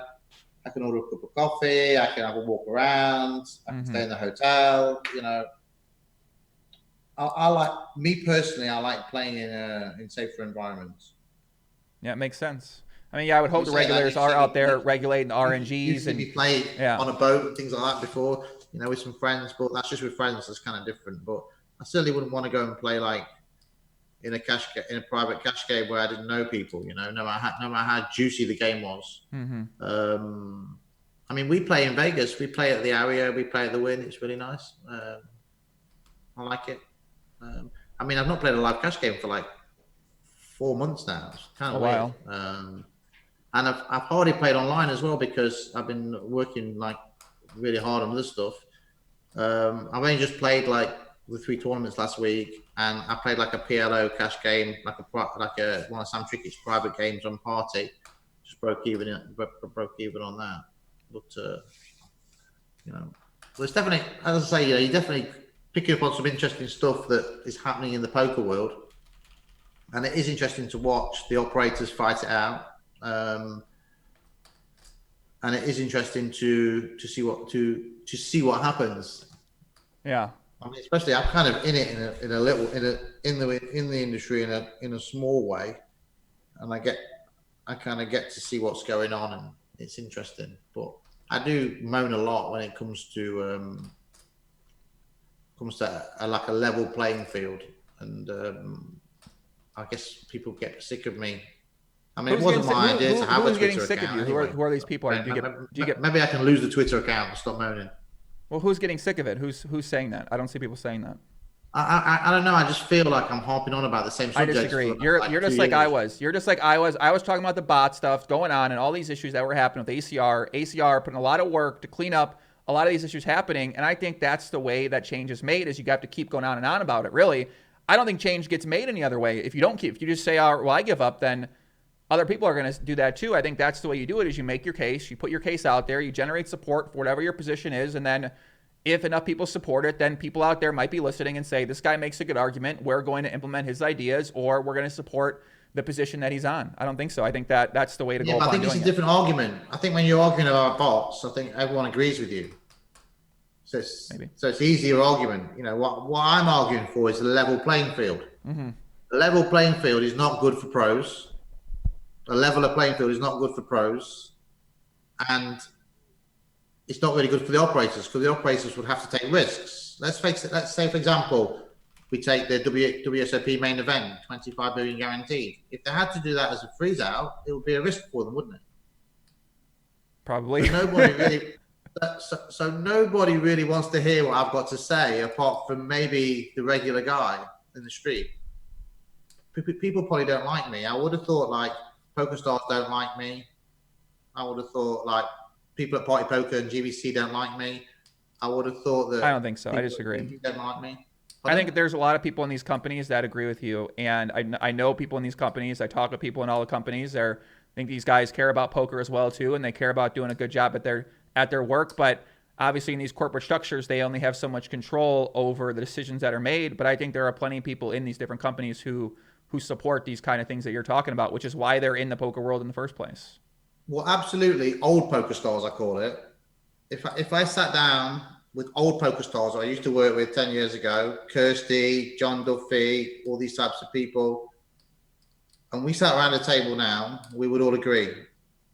But I think now it's different, you know, and I think people probably think that I'm a bit of a realist and like maybe set in my ways a little bit, the way that poker used to be, and I'm not like getting with the new modern way of how poker should be. But I'm going to say like most of the things happen in poker I've been involved in. Like let's face it, who was the first person to do late registration? It was my casino. We opened on the opening night and we allowed people to buy in late, because the reason we opened my casino was because casinos were not allowing late registration to get people there at the beginning so they can play on the casino games. And then, you know, re-entry, the first time that a re-entry tournament was held was when Simon Trumper went to Caesars and a guy bought in twice by accident, and we introduced that. So I've kind of been involved in a lot of these things, these new innovations. You know, the first big runner multi-day one tournament was called the Grand Prix at my casino. Right. That's what some people said. They said you were one of the people who helped pioneer some of these models in a way, and now they've become very popular. Almost all, I would even go to say almost all models have started around about some project that I've been involved in. So yeah, but they're getting out of hand, you know. I can see That's that. what I'm saying. Well, let's first of all, I want to say for the regulators, I might not get a regular. I want to get some regulators on the podcast. I'd love to get their perspective, learn more about where they come from, and learn more about how that world works, because I'm very interested in that. And I want to move on to something we talked about, app sites, and you say you want to talk about the whole Jungleman and Bill Perkins thing. So Jungleman and Bill Perkins thing went down. Bill Perkins made a tweet, talked about worse than Apostle situation, and people got upset at him because they said this isn't worse than Apostle. So Jungleman and recreational players, Jungleman was playing on the recreational player's account. You have video on there, and you can see the video of the recreational player, but in reality, it's somebody else behind the account. And by the way, I didn't know how prevalent this was until I started getting a lot of offers to do that as well too. And I was like, well, I could understand why someone would say, yeah, like they're going to give you a free roll and they're going to give you a percentage and you're not going to have to put up any of your money. You have to play in soft games. So I could understand the allure for another player to say, yeah, I'll do that for you. I mean, it's kind of a crazy thing that's possible now, but I don't know. What are your thoughts in this situation? I mean, you're really crossing the line by letting a pro play on your account, aren't you? I would think so. It's a bit like Star Wars, from my opinion, that you're really crossing the dark side. I think if you're a pro that plays on a businessman's account, you've decided you're going to cross to the dark side. I think if you're a businessman that puts a pro on your account to play against people, you cross to the dark side. No matter what happened, I don't think I could do that. Oh, I know I couldn't do that. And I think it's pretty bad what's been going on, to be honest with you. And I understand why Bill Perkins, who's a personal friend of mine, I didn't really think the way he did it was a good idea by kind of like baited the social media people well, I think he was just really, really pissed off, to be honest with you. Right. So I wouldn't think he did it in a great way, but saying that, I think it's pretty bad in poker if you're going to give your account to a top pro and play against your friends. I mean, you're really screwing your friends over. And I know the players that were in this particular game, and everyone knows each other.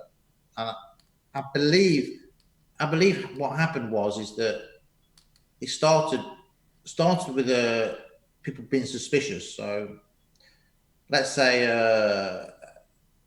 I think that someone's playing on your account because you're playing really well. So I then get a pro to play on my account. And I think it got out of hand. So I think I heard there was a situation where there was 5 players at the table with businessman accounts, and there was 5 pros playing against each other, which is kind of funny, to be honest with you. So I actually think on this occasion it was maybe the businessmen pissed off with each other, and then everyone ended up just getting their own pro. I mean, do you remember the Triton tournament that we did, the £1 million Triton tournament, where you can buy in yourself, but you can put a pro in?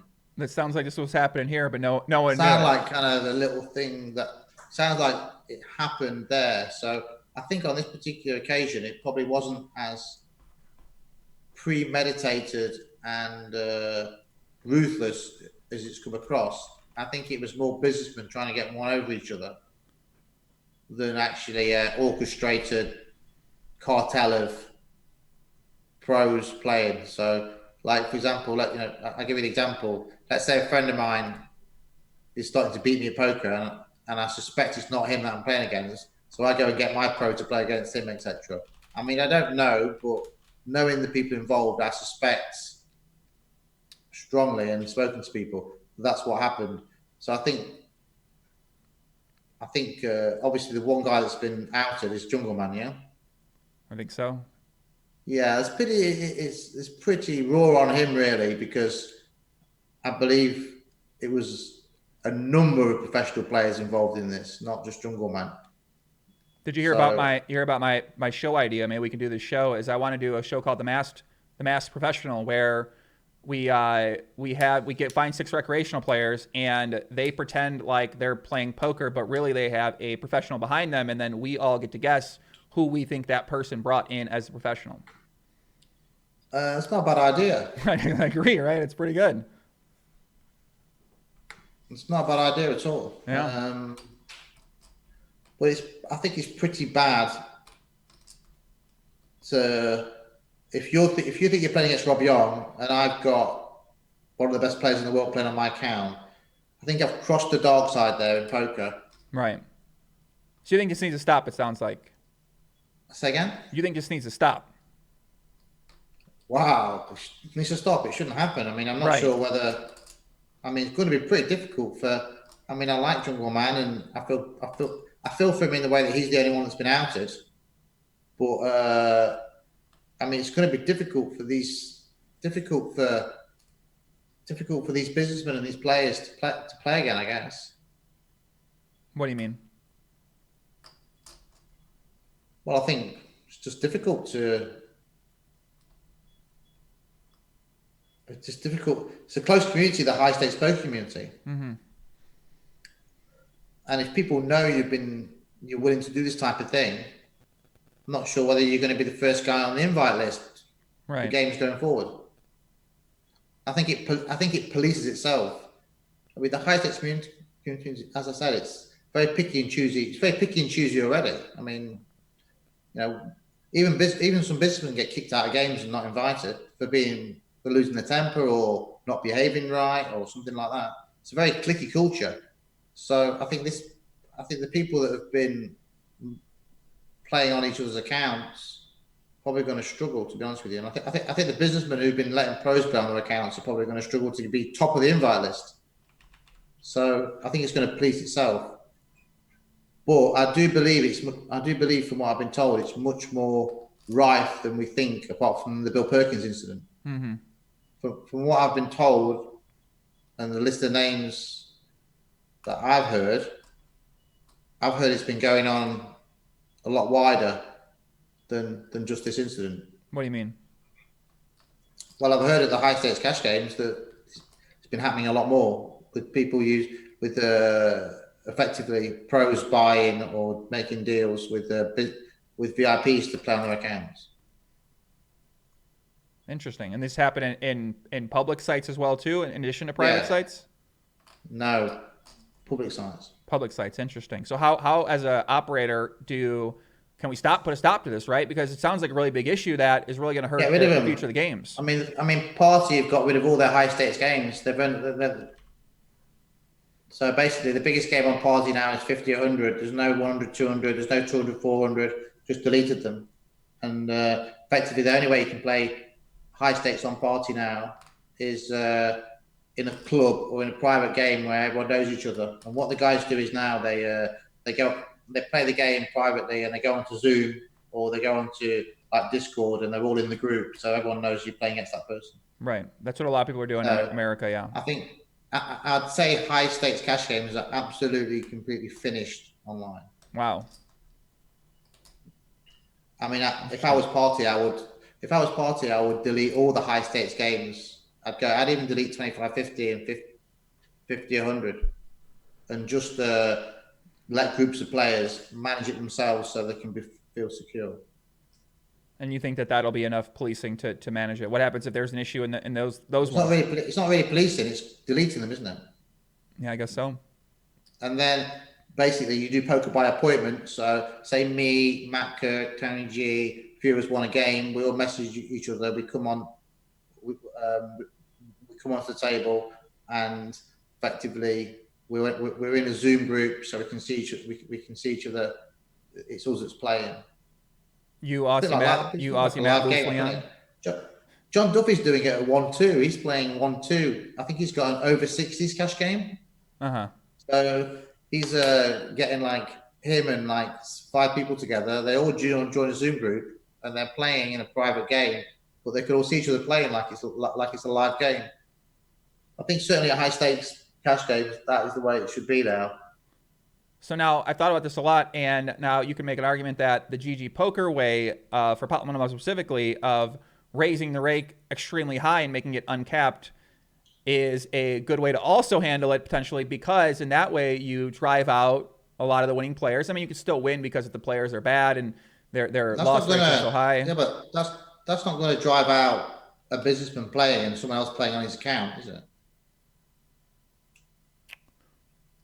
It's interesting to think about, right? I mean, I guess that would be the way if you get banned. I know that some winning players might not be able to play on the site. So if you are looking to continue to play, you might then purchase. But these are easy things to find from behind the scenes. You just see who's winning. Well, if this guy all of a sudden is playing differently and winning. Like, I've never played on GG. I mean, is the rate that high on there?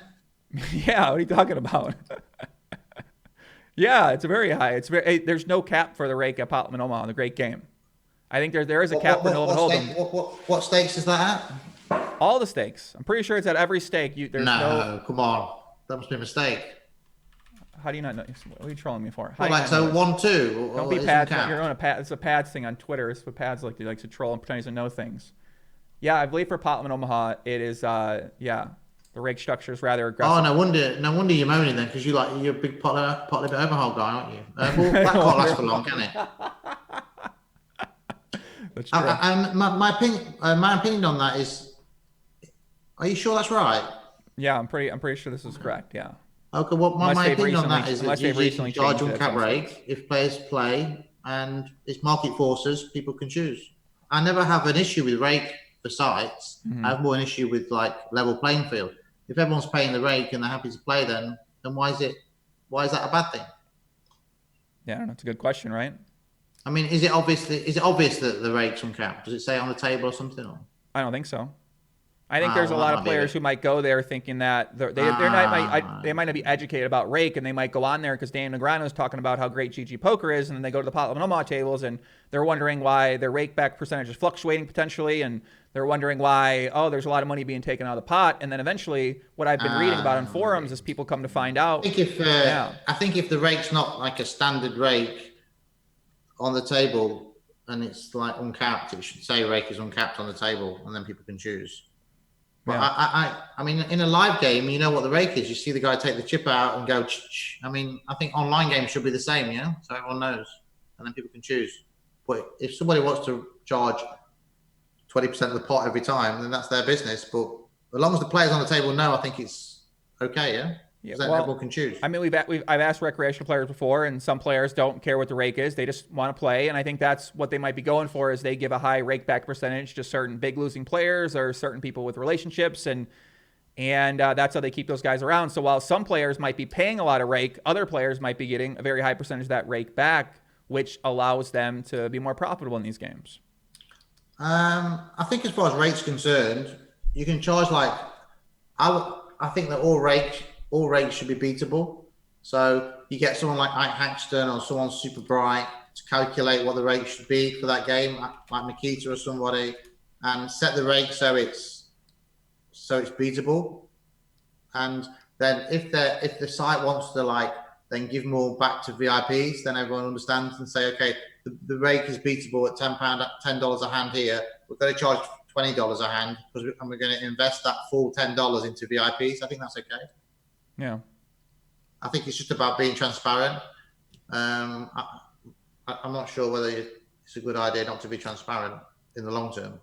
Yeah, I mean, I look around a lot of these application-based mobile games that aren't gambling, but they have these monetization models that are very aggressive, and I mean, it just appears to be a standard thing. It looks like in poker, it could be a lot worse in a lot of ways. I mean, really, there still is a chance for recreationals to have a big score. There's still plenty of opportunity for professionals to make a living. There's unlimited opportunity for the inside men to be profiting immensely in these kind of setups as well, too. So we could say that it could be a lot different where nobody wins, and there are very small winning players, like some games out there and some games are. But I think that's what makes poker great is people can win. I think the game's got to be beatable. I think when you've got uncapped rate, the game's clearly not beatable. So I think that's a bit stupid, to be honest with you. Yeah. But in my opinion, the game's got to be beatable, not including rake back. So because not everyone knows about the rake back, do they? So that's kind of not fair. So I mean, everyone it should be a bit more transparent. But I definitely am. I mean, Sam Trickett had a private game where he invited people from all over the world at my casino about 4 or 5 months ago before COVID. And he said to me, "What rate should I charge?" And I said, "Well, we'll just charge whatever the players want." And he said, "Yeah, but I'm worried about charging rake. I don't want to be seen to be making money out of the game." He's very paranoid about that sort of stuff. I said, "Well, very simple. Add up how much it's going to cost you. What are you doing with the players? Oh, I'm paying for the flights. I'm paying for the hotels." I said, "Okay." I said, "Add all the costs of that, divide it by the amount of hours, and charge them that." Right. And they said, "Don't you want to make any money out of it as the casino owner?" I said, "What, off one game? No, it's fine. Just do that." So I think he ended up charging the rake and was transparent with the players, and everyone was happy, All right. Well, hold on. Let me pull something up here. A few of the guys dropping on the other products, and everyone's happy.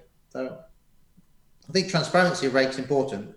I definitely don't think it should. I I think the rake should be stated on the table. Mm-hmm. Actually, I must check PartyPoker. Actually, I think you can see how much the rake is on PartyPoker, but I think the rake should be on the table. Well, I'll pull up what the rake specifically on GG is, because some people said they. Everyone's hating on poor old GGPoker at the moment, aren't they? I don't think so. You know, I don't think so. I think they're doing a lot. I think they are doing some positive things as well too. I mean, they're bringing a lot of people into poker. Aren't they ruffling the industry a little bit? You know, aren't they causing people to question? Aren't they making PokerStars add like 2 million tickets? You know, right? Aren't GGPoker doing some good things as well? I agree 100%. I mean, I think here's the rake structure here. It says rake cap, no cap. I just want to make sure, because some people in the chat said it wasn't. So 3% uncapped for Putnam Law specifically. Right. I mean, that's certainly where I put a lot of my focus on. PLO, that's where I pay attention to. I don't really know the tournament world. It seems like there's a lot of opportunity out there for tournament players to make money, which is great for the tournament players too. And like I said, doing a lot of marketing, they're getting their names out there, and they're providing a lot of opportunity for people in poker, which I think is great too. I mean, ACR is doing the same thing. They're providing a lot of opportunity for the stormtroopers and for these ambassadors to be able to make a living. And there's a lot of people that are winning money on ACR too. So when I look at ACR and I say, okay, they've cleaned up their site a lot from since me and Phil Nagy have started talking and started, I've been voicing the issues, what's happening on there. So they have put in a lot of effort to clean that up. And I think Phil Nagy is taking it seriously. And I think he does want to turn ACR into a very legitimate option that anyone from around the world can potentially play and can make a living, because that's the position that he is for. So, companies that are doing that, I think provide positive. I think abusing and charging a high rate because players have got no choice is wrong. So let's say American players who can't play anywhere, so you can charge what you want. I think that's irresponsible. But I think in a free market where everyone can play, an operator should be able to charge what they want and players should be able to choose. But if players can't choose, then it's definitely abuse and shouldn't be done, in my opinion. Interesting. Yeah. It's kind of like you should never ever really take the piss out of people, should you? So I think the American players with the COVID thing have been playing a lot more poker at home. Some of the sites have been taking American players, and I think they've maybe been abusing them a little bit, which is unfair. And because the American players don't have a choice, do they? The American players can only play somewhere that will let them play. So I think it's a little bit. I think on balance, everyone should just charge a fair rate, and if they're going to put more work into bringing more VIP games with VIP players in, they can charge a little bit more to pay for that. And the game just lasts longer, and everyone makes more money. But I definitely think that in a free market, everyone can choose what they want, but in a restricted market, everyone should be responsible. Well, what ways do you think PartyPoker can improve? Because I'm sure people out there are going to have issues. I saw someone ask about peer-to-peer transfers in the chat, and I believe that has to do with the anti-money laundering laws, correct? Yeah, I mean, as we say, GVC are the owners of PartyPoker. GVC, very, very regulated by America. I believe I've never used an IAT transfer. I've never used an IAT transfer myself. I've never worked out how to do it on the site, but I believe they've been coming down. I think people used to be able to transfer like 30,000 a week, like 3 years ago. Then it come down to like 20. I think the UK now are on like transfer like 2,000 a week maximum. And I think it's all going to go, as I understand it. I don't really know the exact details, but as I understand, I've never used them before, but as I understand it, the governments and the regulators are just clamping down. But it's just part of life, I'm afraid. I mean, PartyPoker is owned by GVC. GVC want to be a completely compliant business with all government authorities. That's their strategy. Everything's going to be like this. So, I mean, IAT transfers, I've heard people moan about them over the last couple of years as they've been decreased.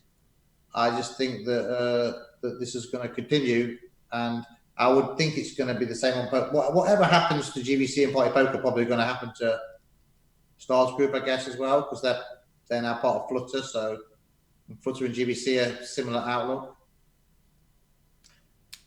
I mean, who would want to be in the regulated gaming industry in 5 years' time? I also believe there's another problem. My friend, I think it was Victor Blom or one of the Swedish guys, he told me that the Swedish government have said the Swedish player can't deposit more than €500 a month now. Oh wow, really?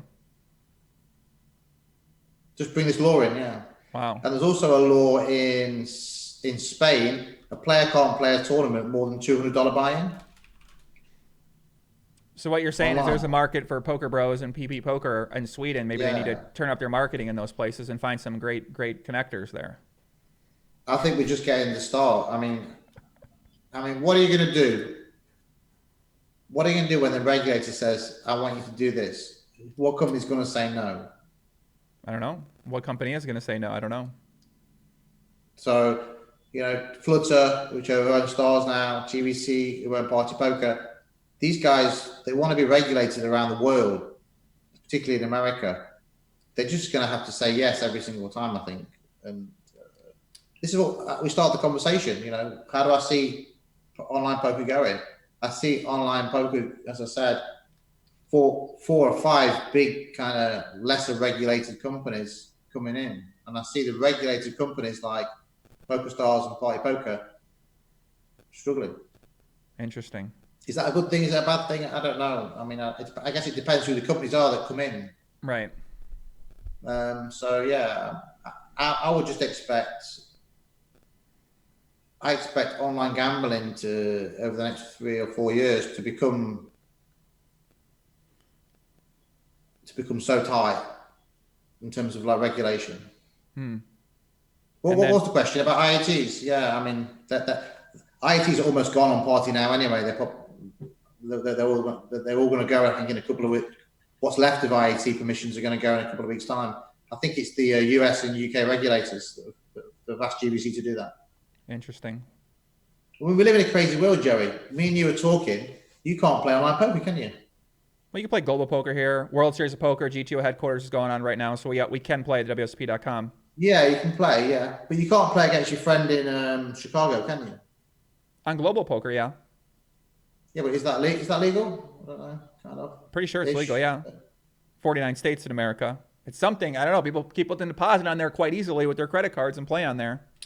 But don't they buy like a gold token or something, so you're not playing for real money? Stop trolling me. Got it? Yeah, of course you buy gold coins that convert to real money that you then cash out as real money. Correct, yeah. So this is a loophole, isn't it? I mean, I don't know. It appears to be, right? I mean, it appears to be something, right? I know, but this is not something. If I went to GVC and I said, "Hey, there's this company called Global Poker," and they say, "How does it work?" I say, "Okay, you buy a gold coin and then you're playing for coins, and it's like a play money site. However, you can cash out in gold coins." GVC are going to go to the regulators and go, "Can we do this?" And the regulator's just going to go, "Fuck you." That's what they'd say. Yeah. Huh? Whereas the independents can take these risks, can be more agile. It's a really difficult one, isn't it? And I would say, like, this is why I said PartyPoker, Pokerstars, they're going to have some problems because of people are willing to take these risks, Right. I mean, what are you going to do? I mean, what's poker as a percentage of Flutter? I mean, Flutter's what, 15 billion turnover company? PokerStars is a small, what is it? PokerStars is $1 billion turnover. So PokerStars is like 7% of Flutter. They're not even going to care about poker, are they? If you think about GVC, I think PartyPoker is like 5% of GVC. I mean, GVC won't care about the 95%. So they're just going to, the 95% depends on being legal and being white and being compliant. So these rules just come down through the organization, and with Flutter, the rules are just going to come down from Flutter with the regulator, and they're going to affect Pokerstars and they're going to affect players. But I couldn't say whether the rules are right or wrong, but that's what's going to happen. And we're going to see the unregulated companies who aren't part of these big companies on the stock exchange, we're going to see them flourish. So what you're saying is ACR could be the biggest site in the entire world if it got its shit together and improved its systems a little bit to. I would bet with anybody. I would bet with anybody if I had software as good as Pokerstars on a disk, and I went to go and live in Curacao, set up an online poker business, I would bet that I could create the biggest online poker business in the world in 10 years, bigger than everybody. What if someone tried to stop you? I mean, what do you think about Pardon? that? What if they were like, maybe we put a stop to this guy, right? What if you get to a big enough scale where then people start paying attention to it? I'm going to take Chinese players, I'm going to take Indian players, I'm going to take American players, I'm going to take Bitcoin, and I'm going to sit in Curacao, and I'm going to pay a load of tax to the government in Curacao, and the world's going to be happy. In fact, I might be able to do it in 5 years. But all I would do was, if I've got great software, I'm paying no taxes, I can invest all my taxes in promotions and all the contacts that I've got from around the world, get all the partners on board, pay people more money. I mean, and you create the biggest site in the world. Mm-hmm. But is someone going to really come along and say, let's look at the greatest site in the world, PokerStars, good software, great tournaments, and let's replicate PokerStars in Curacao? Or is someone going to say, let's just deal in the short term, charge massive rake, and try and rake the market in the short term? Is an unregulated company going to have a long-term vision for poker? I'm not so sure. We're going to find out, aren't we? So we're in a really interesting situation. I just want to sit and watch what happens. But I'm going to predict that the regulated poker companies are in deep trouble. I do believe. I mean, ACR have a license, don't they? And GG have licenses, don't they? I mean, I think GG have a UK license. Well, obviously they're taking place from China and all sorts of places. I'm not sure how long that one lasts, but ACR have a license in Costa Rica. Is that right?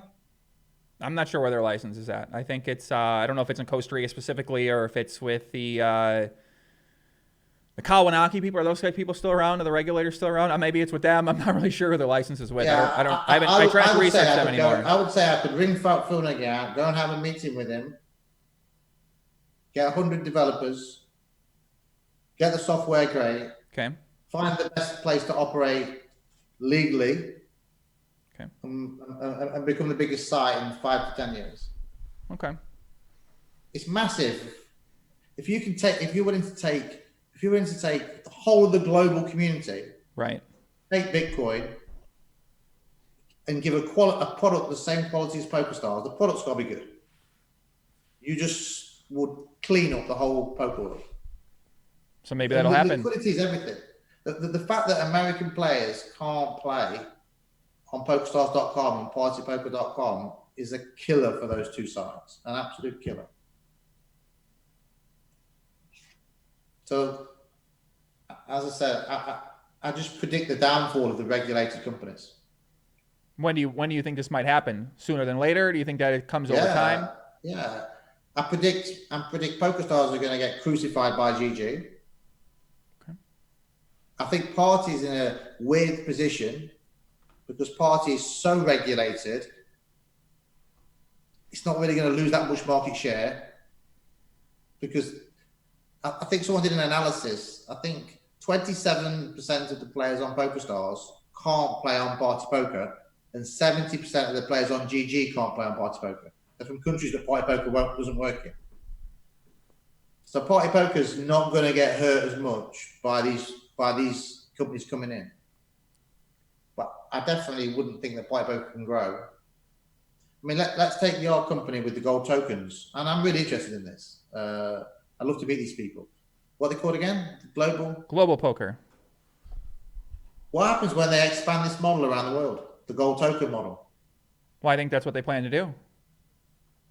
But if what their moves that they're making, if what it appears to be, I think that might be what the plan is. They'll what business like this? They'll all take 10% of stars, 20% of stars. The stars will be dust. Man, I don't know. I got more faith in PokerStars, but I see where you're coming from too. Obviously, you see things from your perspective. Let's be honest. Why do you have faith in PokerStars? Who's PokerStars run by? Who's PokerStars management? Who's PokerStars staff now? They're not the old ones that Isai. Now, you had a guy called Isai Scheinberg who was on customer services hearing people's complaints. Mm-hmm. You know, they're in a regulated market and they're not agile. They're going to get eaten alive by these lesser regulated companies, in my opinion. Right. I think I look It's at their marketing. inevitable. I think their marketing is really strong. Well, I mean, Their customer service I think appears to be these slipping a little bit. I think these lesser regulated companies that are willing to take Bitcoin, willing to do all these things, I just think that they're going to be the future of online poker. Yeah. It'll be interesting to see what happens. Let's get some questions from the chat here, and that I got on Twitter, actually. So I got some questions on Twitter. And can you please ask Rob when his Grosvenor casinos will be open in the UK? If you didn't know, the restaurants and pubs are open. I mean, to be honest with you, I mean, the UK is saying you can't open a casino in the UK at the moment. I mean, we took the casino tables out of Bristol Dawn, so we like to be known as a poker club rather than a casino. Okay. I mean, realistically, when are people going to be allowed to shuffle chips, touch the same chips, touch the same cards? I mean, I honestly don't know is the truth, but I know that they're allowed to open hotels and bars, well, they've said no to casinos at the moment. I think they're worried about a second wave. Right. And also, what people are assuming is that people are going to flood back and play poker. I mean, you don't think so? Who's going to do the first big guarantee in live poker? I don't know. Can people re-enter 30 times? Well, yeah, I mean that's possible way of getting around it, but I mean, who's gonna dare do? I think Leon at Kings will be the first guy that will dare do the first biggest live poker festival. I think they'll run the WSOP in October. Well, they just had an incident happen there. You see that video? No, what happened? No, the fight. What? The fight. What are you talking about? You trolling me again? There's a huge fight, man. There's chairs being thrown. I heard some crazy shit happen. Yeah, there's like a video going on. There's a fight there. Where? At King's Casino. There was packed. The place was jumping in there, man. It was booming. There was no masks. I didn't see many masks in there. It was. Why was the fight? Maybe someone, I don't know, slow roll the guy, right? Mike Matisow style, and the guy flipped out. I don't know what happened. Oh, I didn't know about that. But I think that's not going to stop them running the first big festival. I think they'll be the first big festival, WSOPE. I think they're the bravest company, live company. I wouldn't dare do it. And I think that'll be the first big one. And I think everyone will watch to see how King's Casino do, to see whether we get brave and the rest of us open and do something. Right. I mean, Alpine is a weird spot for me because we have a lot of old members at Dusty Dawn. People have been coming for like a long time, like 70 years old, even 80-year-old people. Kind of an awkward spot to me. If one of these guys comes to Dusty Dawn and then the following week he dies of coronavirus, I mean, how am I going to feel? Yeah, pretty terrible. It's a bad spot, isn't it? Yeah. To be in, you know. Shout out to Gomna Stay in the chat. Who's that? Nothing, some weirdo in the chat. Another question is, Vegas Ryan, please ask him where Party currently sits as far as launch in Nevada. I think Party's pretty close to launching in Nevada. I think a lot of the compliance changes on Party are coming as a result of Party getting close to getting their licenses in the US. So I would have thought pretty soon. But I mean, I've met the guys, the PartyPoker guys over in America. It's a separate company. It's half owned by GVC, half owned by MGM. So it's kind of, I mean, they did ask me, they said, would you get involved? But it looked a bit complicated to me. So I said not for the moment. What's going on with the Fair Play Initiative? Michael Joseph. The Fair Play Initiative, well, I mean, obviously I'm pushing for fair play all the time. You can see from the tournaments that we're trying to get more fairer. But in particular, the cash games, I mean, certainly Party's cash games traffic, since they've been adopting a few more of these principles, has definitely grown. But we just push forward with it. You know, I mean, a good measure is this fair? Do it, yes. Do it, no. Don't do it if it's not. Okay. It wasn't actually me, and it wasn't actually anything to do with me. The Fair Play Initiative, that was something that Party came up with. I mean, I like to talk about it more. That leveling the playing field is how I like to talk about it. Naturally, a fair game is part of that. Right. Let's see if we get some questions on Twitter, guys. If you guys have some questions for Rob, get him in there. Let me look through that. Did you see that Bet Online thing I reported on in my news show yesterday? Yeah, the guy was like a 350,000 bad beat jackpot. Yeah, so let me tell you what happened. So the guy posted a video. He raised pre-flop with Jack 10 suited. Guy calls on the button, gets 3-bet by pocket kings in the small blind. Both players call. Flops king, king, 9. So one guy flops quads. Other guy has straight flush draw. Calls a flop bet. Hits the straight on the turn. And he faces a bet, and he says that he can't call. The software would not let him call. He records it. He posts a video. He starts sending me messages on different platforms. He posts on 2+2. They say in the thread they're not going to pay the guy out. And I posted about it on Twitter. I posted to say, it's like the baddest I've ever seen in my life, $350,000 jackpot. And then whether behind the scenes communications happened or people saw the response on Twitter, they decided the next day that they would overturn it. They paid out the bad beat jackpot. 35% gets reseated. 5% goes to Bet Online. And then the winners at the table and then also other players playing. They all got paid out from the bad beat jackpot. Yeah. They paid out, didn't they? Even though there was a glitch, they still paid out that company, didn't they? They still paid out, yeah. Do you think they pay? Are you saying they wouldn't have paid out if you guys hadn't have PR'd it? Well, it appeared, right? I mean, it appears that way, right? There's many communications with customer support. Now, they've said they were talking on the other end, so maybe they would have paid. Maybe the owner of the site. Like, so in that situation, how does that work, right? Because you have customer service that you're talking to. You have maybe a manager above them. You have a guy above them. But ultimately, I imagine the people at the top of the pyramid in this situation are the ones to make the decision to pay out the jackpot. Normally a managing director would make a decision like that. I don't think it costs them any money anyway, because they kind of take it out of a small amount out of each pot normally for these jackpots.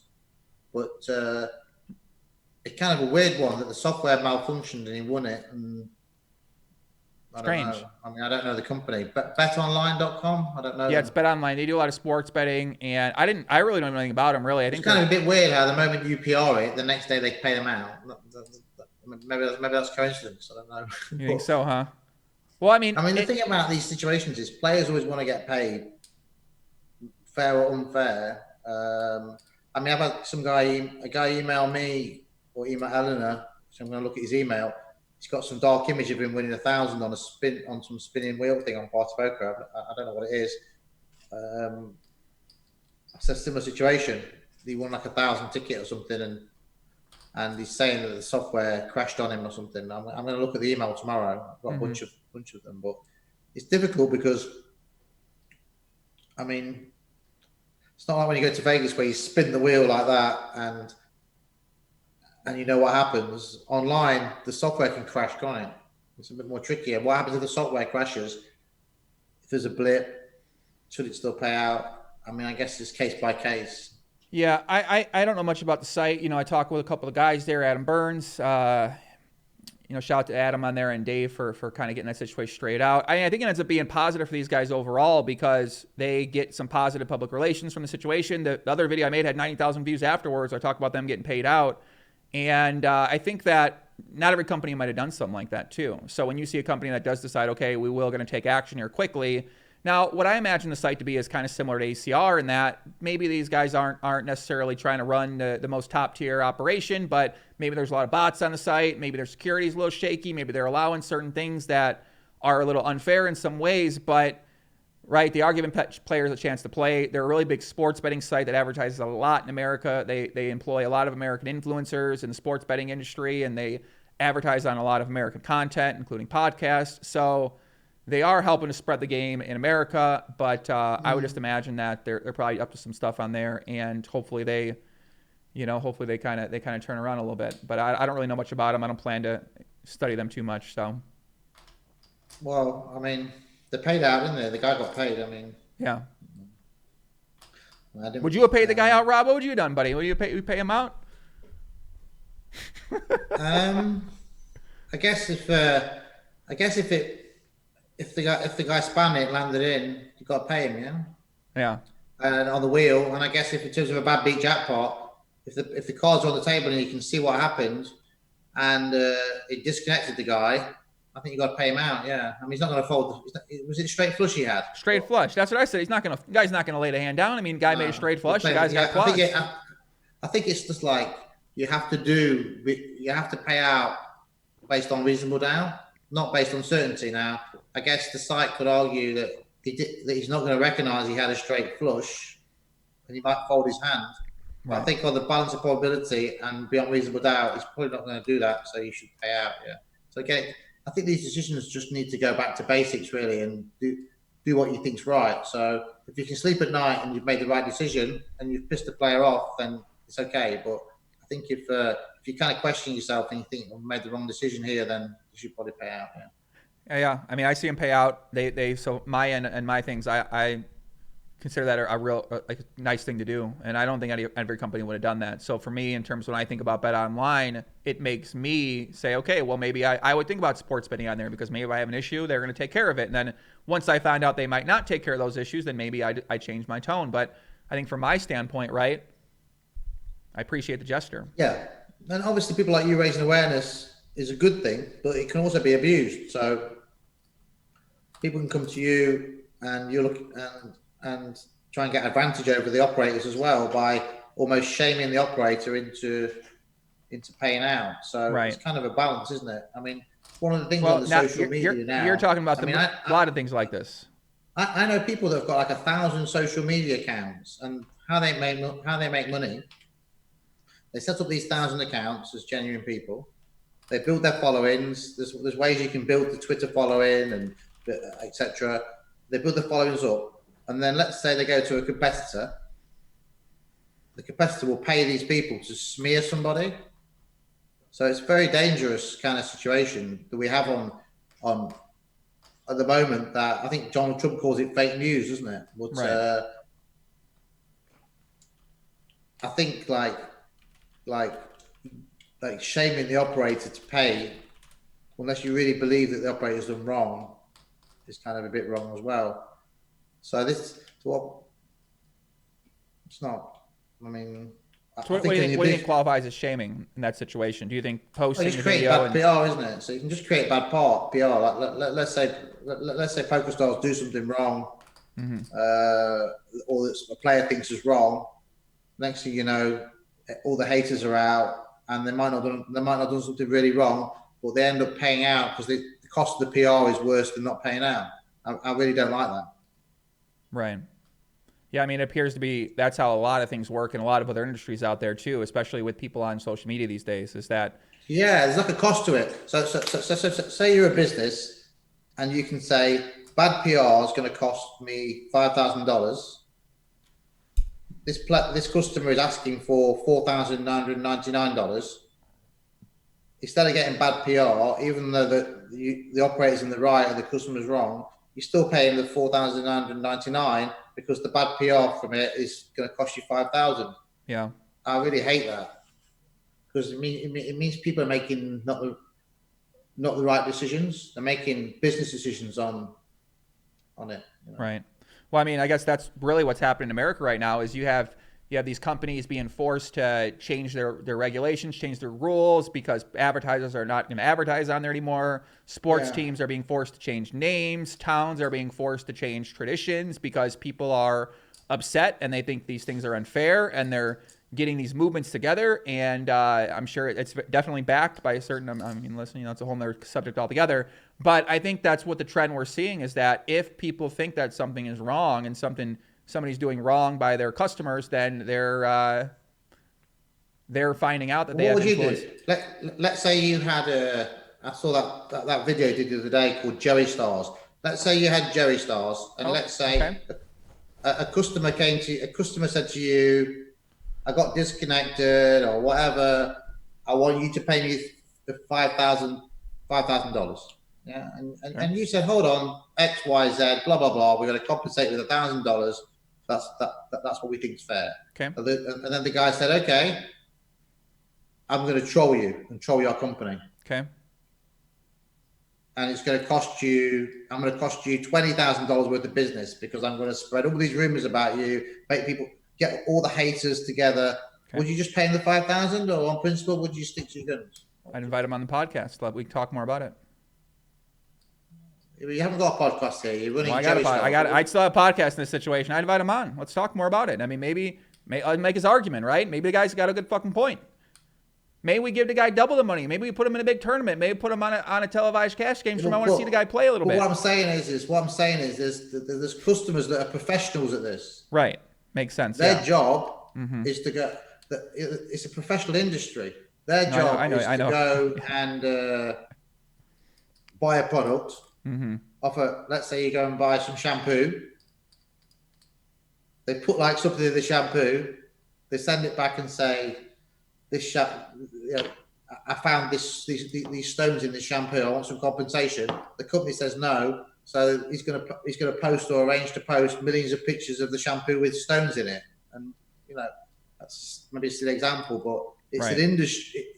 There's a whole industry of people now using social media to kind of get this compensation or get their own way, and businesses have got a cost of bad PR now to deal with. So right, yeah, I think you get better at dealing with that kind of stuff over time. I mean, that's what's happening. I don't want to get down that route, but I mean, that's what's happening right now on a bigger scale with all these big companies. That happens with countries. I mean, that's what's going on out there. It just seems like the genuine guy is going to sometimes gets lost in all of this.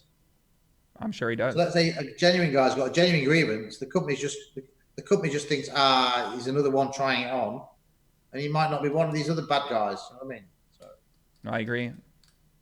So in terms of like the naming and shaming on social media. I mean, what's it going to be like in 5-10 years' time when people control millions of accounts, won't they, on social media, and be able to send a message out?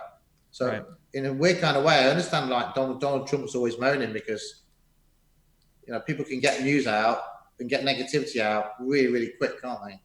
I think there's going to be a change. I think that there's enough people that feel the way you feel that eventually at some point people are going to start speaking out about it. And right now I think it's having its moment, but I think that at some point in time people are going to go too far with these things and there's going to be a real pushback against it. It's not going to work that way anymore.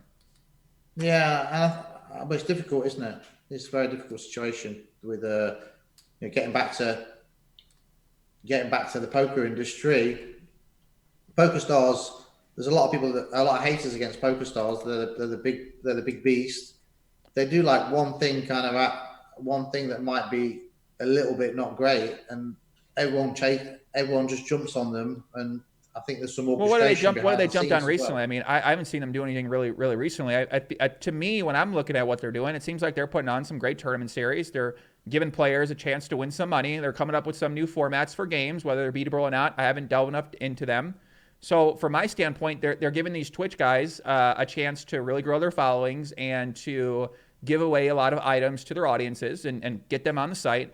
So what are those things that PokerStars is doing that people are getting upset about? Because I haven't seen it, and I feel like I pay attention. No, not recently. No, I was just using not recently. Are you talking about when the Supernova Elite thing still that happened a couple of years ago when they basically got rid of Supernova Elite and took $3.5 million plus from their most loyal customers? Is that what you're referring to? I think the last thing they did was when they put the rake up on the microstakes tournaments to 12%.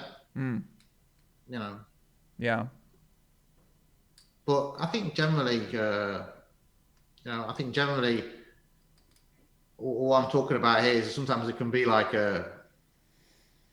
things can be a little bit orchestrated and against these big companies, and it's kind of I don't think that's so fair, to be honest. Interesting. Yeah, you think that happens in poker? Yeah. Interesting. I didn't know about this. What do you think's happening right now then?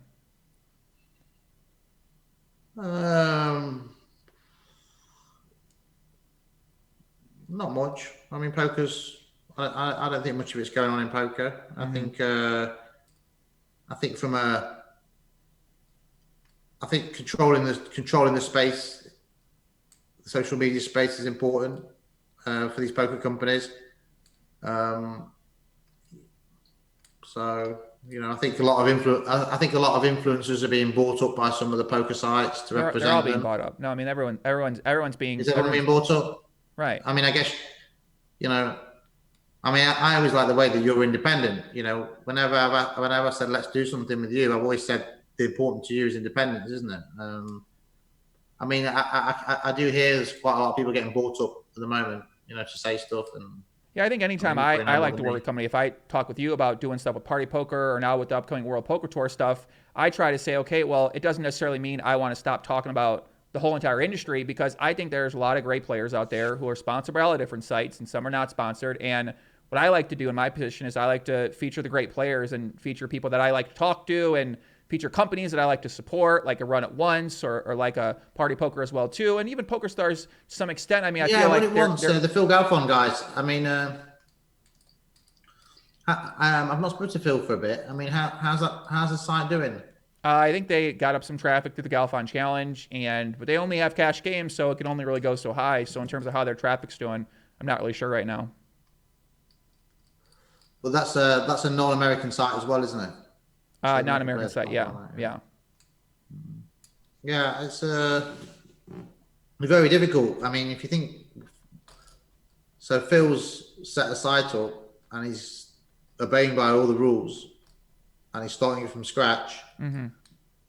Very difficult job. And knowing Phil, he will be following all the rules as well. So it's an awkward spot for him, I guess. Where you can see, like, you know, some of the other companies willing to take a few more risks, you know. So Yeah. But I think it's like a weird situation. If you had like a Phil Galfond who really understands the software and understands the ecology and things like that, you had like a Phil Golf. Say you take Phil Galfond and you put him into like a GG or an ACR and let him run things. I mean, that's probably where one of these lesser regulated business could do really well, I think. I think so, yeah. I mean, listen, you put a smart guy that understands poker and understands how to get better at things and how to work really hard, like a Phil Galfond. I think that you're going to find that you have a lot of success. Yeah. Yeah, I'm just gonna like see what happens. I mean, with the industry, and I find it interesting. I'm particularly going to find it interesting to see who starts doing big guarantees for live poker as well. Mm-hmm. And you know, it's just a whole super interesting time for the poker world. I think it's just like really interesting. Yeah, I think my game plan is to work with the companies that I think are doing great by the players, and also just promote the game itself, promote the industry itself, promote the people who are the best players and the top companies, and the people that are trying to promote poker are the people that I want to work with and that I want to try to promote as well too. And hopefully we see that right, there's still a fair chance for recreationals to win, for winning players to win, and hopefully we see the poker world continue to grow and there continue to be more opportunity for people out there. And I think there's a lot of trends that are looking positive in the content world. So I'm pretty optimistic about what I see in terms of poker, because I think poker has just been very poorly marketed overall for the past bunch of years. And unfortunately in America, it struggles a lot. And that's obviously because people can't necessarily play and people think that matters. But we see the vloggers that are really thriving on YouTube specifically. And I just think there's a lot of ideas out there that aren't being tried, that aren't being done. And that's what I plan to do here, coming up with content. I'm excited about it. Yeah, I think as I said, I think it's an interesting time, and certainly with the, you know, I think the biggest change has got to be crypto to, Right. to the poker world.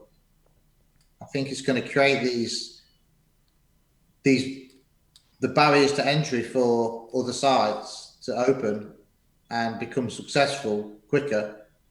And I think it's going to fragment the market. And I think we could end up with like 10 decently sized poker sites. And now, if that's 10 sites all spending money on marketing, that could be like a really, really good thing, you know? Sounds good for me personally, but I mean, from a very Yeah, selfish you can work with standpoint. all 10. Take $1 off each one and make $10. Well, I mean, that's actually what I've been thinking about doing, right? Like, how could I? I mean, I don't know. I'm thinking more about that, right? How could I personally maybe, right, find a company, a lot of companies that are doing great, and try to promote the industry as a whole versus it being one specific company or three specific companies, but do something where you're kind of working together with all the great things that are kind of going on. Well, yeah, it's difficult because each site's going to want you to say they're the best and promote their stuff. So it's difficult to sit in the middle. I guess like Poker News and people like that had the best model where they were an affiliate where they would like promote all the sites, but then their content goes down the hill because they end up with like banners all over the place. I'm not sure. I don't know who I would rather be in the industry at the moment. Whether I would want to be an operator or I'm not sure whether best or an affiliate. I mean, it used to be good to be an affiliate 10 years ago. Yeah, I mean, I guess I would want to be I guess I'd want to be an unregulated site in Curacao with good software. That's what it seems That's the like, business right? model. Yeah. Well, then you can't go to America to play bet, so that's the downside, isn't it? It's very difficult to, it's like, I really like going to America, so I couldn't really associate myself with a project like that.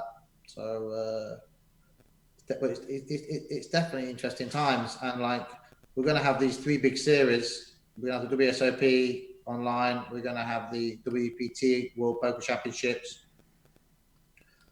Very, very different. I guess no one can say, even though we've moved our date to be subservient and not clash with the WSOP's main event, clearly we're in second place. It's still going to be interesting, the different formats.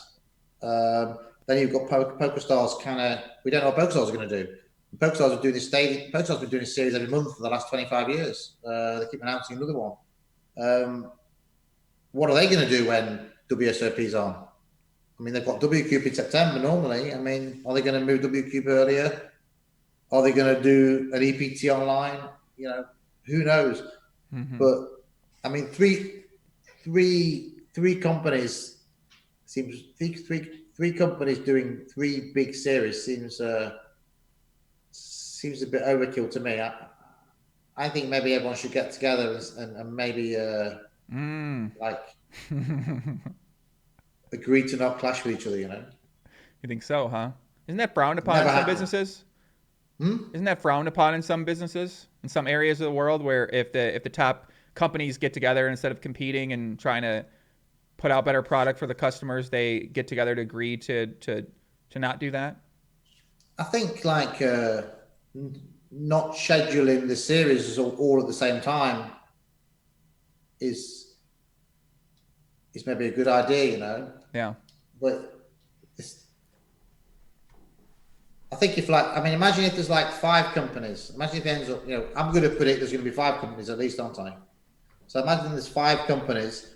What are you going to do? Have like 5 series a month? I mean, it's going to get a bit crazy. I need to start playing some tournaments. It sounds like I need to start playing tournaments, and I got to start one of these stables, even though I think we should ban stables, which is a hot take, and I need to think it out, and there's going to be a lot of pushback to that, so it is what it is. But no, maybe not ban stables. What do you think about stables, it's Rob? not about the tournaments, What do you though. think about stables, Rob?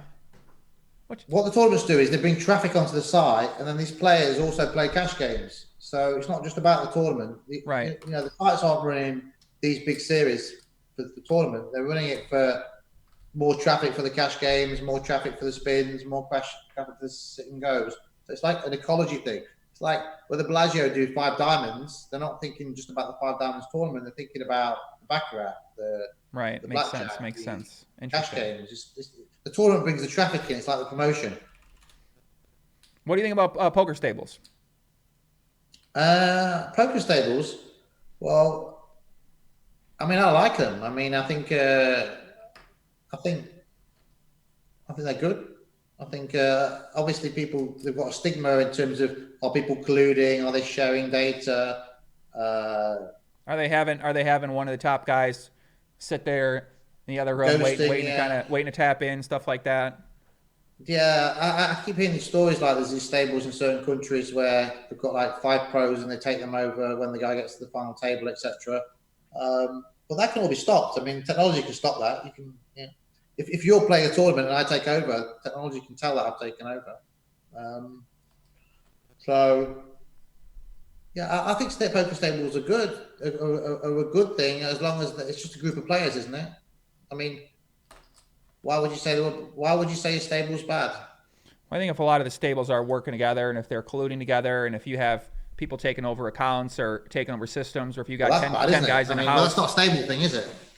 that's not a stable thing. I mean, I can That's play how a some stables tournament. operate, You can though. be a great player as an individual. You can be my friend, and you can take over. I mean, that's not nothing to do with a stable. The principle of a stable is a group of players bankrolled by a smaller amount of individuals. Is that such a bad thing? I mean, that goes on in all the live tournaments as well. Yeah, I mean, It does. that just goes on. Doesn't that go on in sports betting as well? I mean, in sports betting, people pull their money together and put bets on. I think some of the practices that the stables have got up to, or supposedly got up to, is kind of wrong. But I think the principle of 10 poker players being bankrolled by one guy, and he has a sweat on 10 players, I think that's fine. I mean, I think like poker stables they provide liquidity. I can't see, as long as they're regulated and they're behaving okay. I think it's fine. I mean, obviously Patrick's a friend of mine. He owns Bit B. I don't think poker tournaments will have the big guarantees without the stables. And you say in Brazil, where you've got all these Brazilian players playing the micro tournaments. I mean, micro tournaments wouldn't be so big if they didn't have all these Brazilian stables playing the micro tournaments. But yeah, of course, if I set up a stable and my purpose is to put 20 people into a tournament, and if on average 2 are going to make the final table, then in a 100-runner field, and I'm going to take over, and I'm a great player. That's kind of wrong, isn't it? It's a bit like the Bill Perkins thing, you know, the pro playing on the VIP account. But I don't think that's just happening with stables. I mean, what do you think about this? Someone posted a picture of an image of like one guy playing on his computer and 10 guys, all his friends around him, railing him. Right. What's your opinion on that? It seems to be something that goes on a lot, and you can't really stop that. I mean, I was playing the 25K the other day, and my friend Simon Chumper was messaging me saying, you played that hand shit, or you shouldn't have done that. Yeah. You know, he's given. I mean, obviously Simon Chumper, I'm never going to take his advice, but let's say I've got 5 super pros watching me play, and they're telling me what to do, or advising me, or supporting me, or railing me. It's a big grey area, isn't it? I mean, very, very much. I mean, you can't really stop that. There's no way to police that or stop that at all. That to me is one of the biggest problems with online poker, is that you can have 5 of your people railing you, and they can't help but give you advice, can they? You know, they try to. They think they know everything. Yeah. He's a good player. But I mean, that does happen in live poker as well. So, you know, at the tournament breaks, people do go to break, chat with their friends, and say, this guy's a good player, that guy's a good player. You know, there's a thin line, isn't there, between getting advice and support and being told how to play. Well, if some stables say that you can only be in the stable if you sign a contract that makes you have to listen to me in these situations, which I imagine goes out on there in some, because a lot of these stables are going to have a lot of leverage. I heard of some. Is that true though? I've never seen a contract like that. Well, I've certainly heard of some stables that use some interesting setups in some of these countries where players, you know, they're not living on much money, and they move out of their home country to go play in these stables, and they live in these little homes with different players that are in the stables, and yeah, I mean, I would imagine this definitely happens. Yeah. If you don't know any better, and you're a 22-year-old kid from an Eastern European country, and you get recruited to a stable in a different country, and you go there, and you don't have any money to get back home, and you're relying on these people to make a living, you're going to listen and do what these guys tell you to do.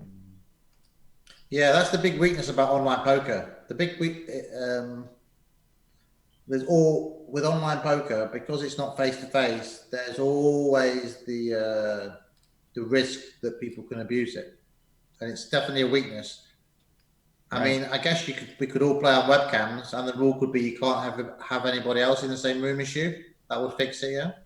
Yeah, I mean that would theoretically, if you have 2 cameras on a person and you can see that. Yeah, I mean I guess that's a big problem. I don't hear this as a big issue in terms of that. But what's the difference between 5 people in a Skype chat where they're messaging you and they're watching you play versus on a screen share versus 5 people being in the room?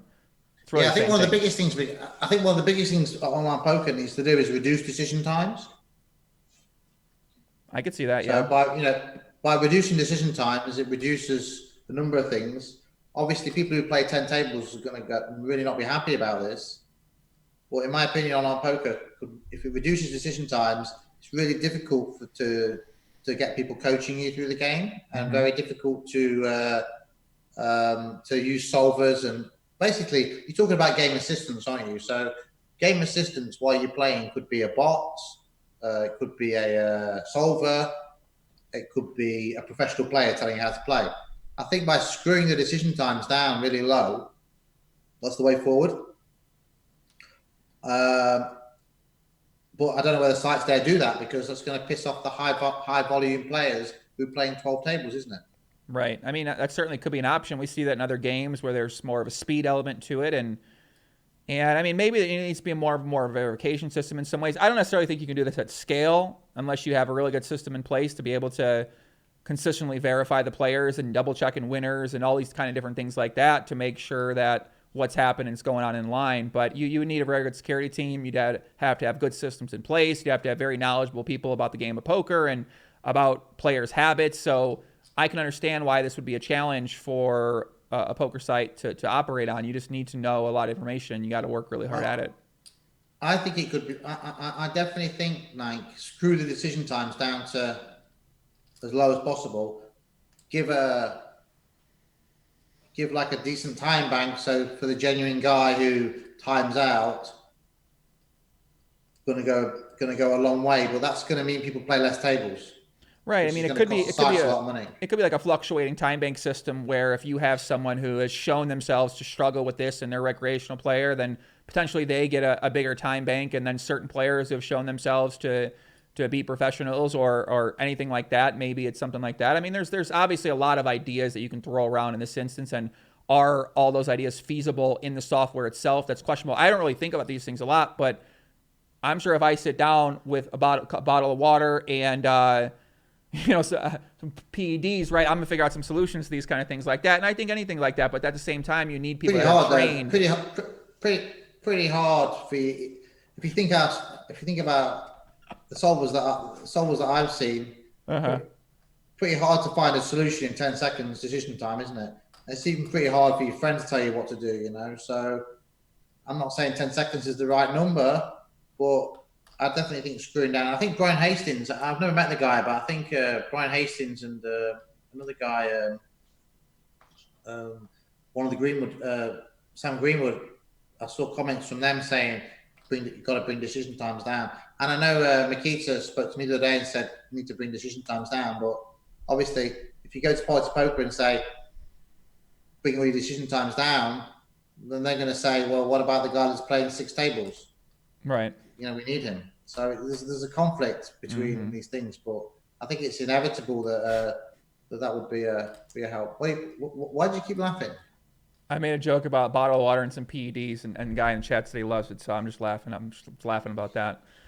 Poker Staples in the chat. Shout out Jamie's in the chat. Shout out Jamie tuning in. He's been doing a lot of show as well too, doing a lot of content out there. Someone made a very interesting comment to me the other day. If you want to get rid of cheating and get rid of the bad things on our poker, ban the winning players.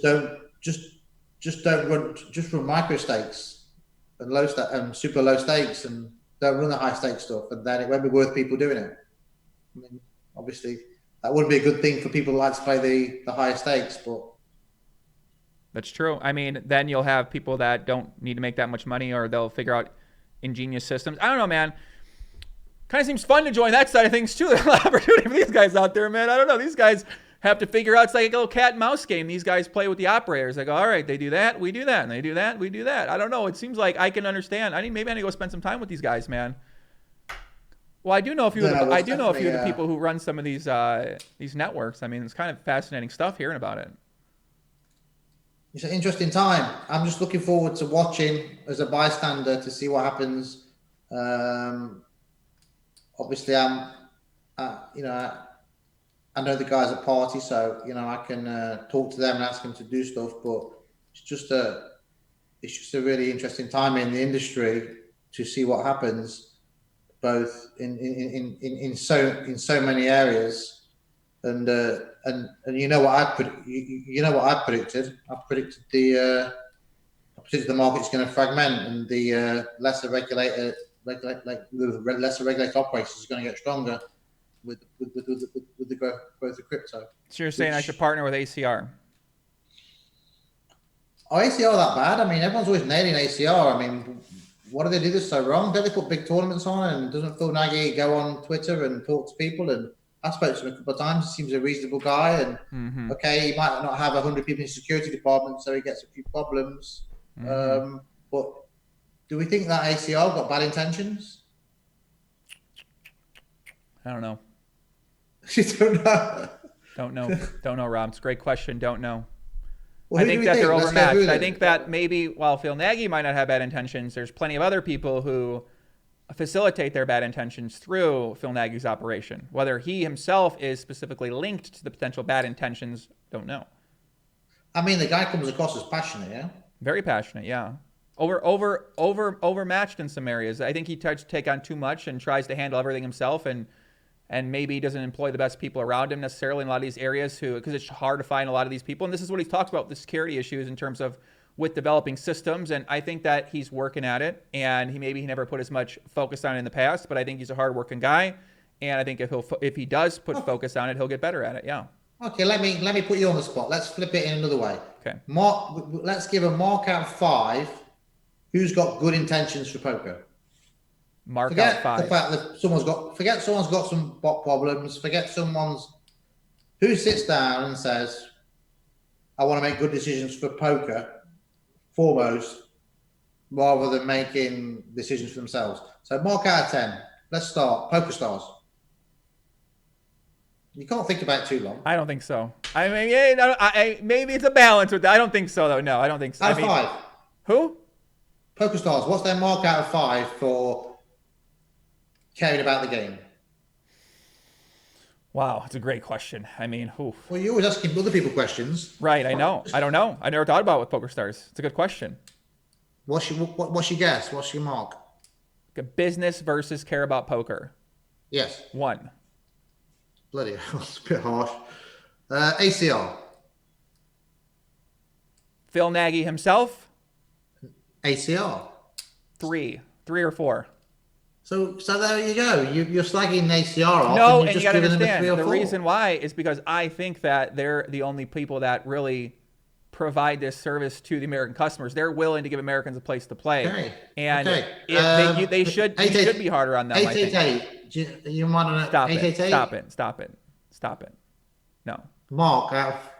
I mean, I don't know what they do now. They're running the WSOP.com software in here. They haven't updated in a bunch of years. I don't know what's happening with them, man. Why can't you answer a straight question? Who cares about poker? I don't even research 888 right now, so I don't have any mark on that. 888 default. GGPoker. They're doing good for a lot of tournament players, it appears, man. I don't know, so it's tough. Potman Omaha players, 1. Tournament players appears to be pretty damn high, 5. Party, without me being here. They care about the players? Well, that's GVC, right? PartyPoker, out of 5, caring about the players in the game. Well, I know you care about it as a 5. Yeah. So. But if you care about the players, you're gonna create good business out of that situation, and you have a lot of relationships in poker, though, too. So it's interesting. You're nailing ACR, you're nailing GG, and you actually put them both ahead of PokerStars. It's just interesting to categorize who the good guys are and who the bad guys are, Right. Yeah, I know. To break it down like that, Yeah. I think PokerStars, you want to have faith that they do care about the players, but a lot of their messaging doesn't necessarily say that, but they try to provide good service for the customers, but do they care about the professionals? I mean, they allow players to make a living at the cash game still, which is quite nice, and they appear to allow players to make a living at the tournaments, which is quite nice. The way that they've treated some of the customers in the past is not nice, but you can't do a lot of things to sort out. Maybe we need to raise it above 1. You just have to say yes, no. You just have to say what you good feel. You want me to judge these great companies in poker that are running these businesses instantly that they're then going to think about forever. You don't think the people are watching it and they're going to get word what I think about them? I think that I should do the one, okay? WSOP, how much out of 5 do they care about the game? You in America, you're putting a bet How on much me. do they care about the players? No, poker, the game. Oh, well, they care about it for their business. I mean, their business is poker. So how much do they care? How much do WSOP care? Mm-hmm. Okay, let's put it another way. Players before business, in your opinion. Oh, one. Yeah. Yeah. So you know what the sad thing is? You just said the biggest live brand in the world and the biggest online brand in the world. You've given both a 1. Yeah. For now. Don't you find that interesting though? No, I find it more sad than anything else, but yeah, I find it interesting. Yeah. Sure. Yeah. So no wonder poker's in a little bit of a difficult spot sometimes, because you need the industry leaders to stand up and do what's right for the game. Mm-hmm. So you need WSOP and Pokerstars to lead the way. It's pointless the small jockey companies leading the way. No one, they can't influence the waves. They can't make it. They can't make a difference. Mm-hmm. You need the big guys to set the bar and grow the business and Well, grow the market. Yeah, it just seems like what happened with these companies is that new people took over and they have different structures. Maybe the people at World Series of Poker, they just got purchased by different companies. So maybe those people come in and they decide to do things differently. But I just imagine the people that work at these companies that care about poker, they get overruled in some ways. And there's the people that care about the business and they run great businesses. So when you look at a business, Pokerstars is crushing it as a business, right? So when I study their business sheets, I'm like, God, they're kind of killing it. They got a really good operation here. But when I look at it from the poker side of things, maybe I feel differently about it. I think there are some companies that do care. PokerGo, I think, is a company that cares about putting on great series for the players, putting up great content for the players as well, too. I know people don't agree with them putting stuff behind the paywall, but I think that they are trying to provide a great service for the poker community as well. So, well, do you know my opinion? My opinion is it's possible to have an amazing poker business because poker doesn't really make much money. So you could make poker.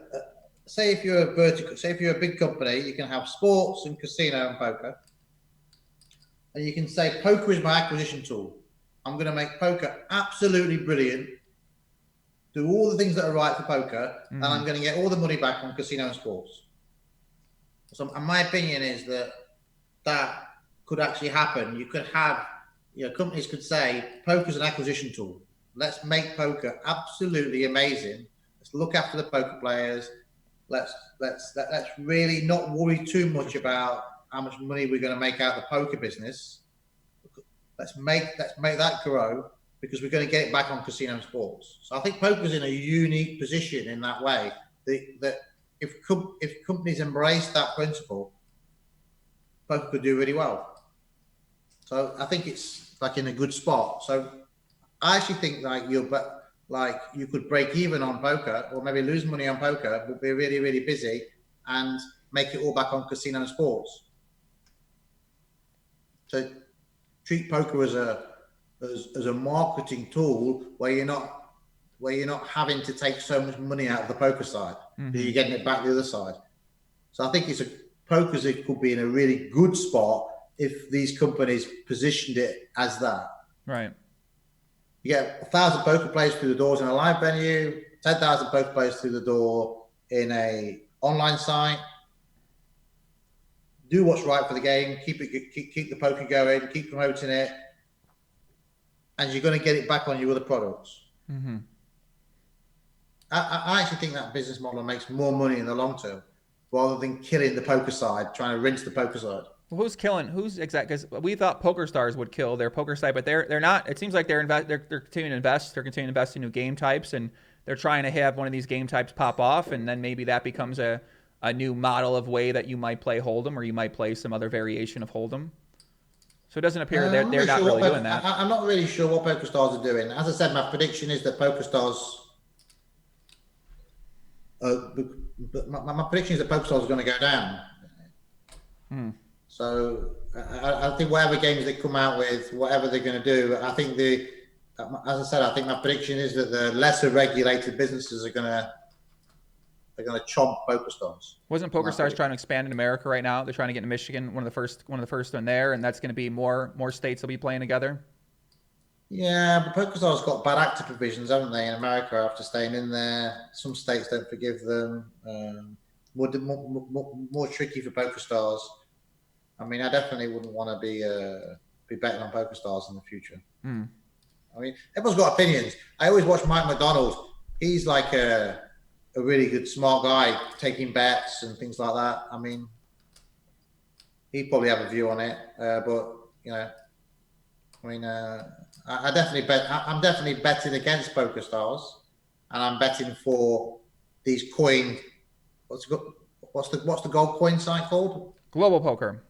Yeah, I'm betting on these companies than the PokerStars. And in terms of Party Poker, I think Party Poker can just sit in the middle as like a nice, friendly, good customer service, high quality site, and maybe doesn't get burned so badly. Mm-hmm. That's what I would have. I mean, if Party Poker asked my advice, I don't If think they I've did. spoken to GVC for like 3 years. But if they ask my advice, maybe a couple of emails, but if I ask my advice, I would say that Party Poker cannot get burnt. Just sit in the middle and do all the right things. It might be okay. Yeah. But Party Poker is not huge like PokerStars, whereas PokerStars is a huge beast, and I think the beast is going to get bit, unless they can do something about it. You know, I mean, they could do something about I it. think they're They gonna do could. something. But I think they're gonna do something about it personally.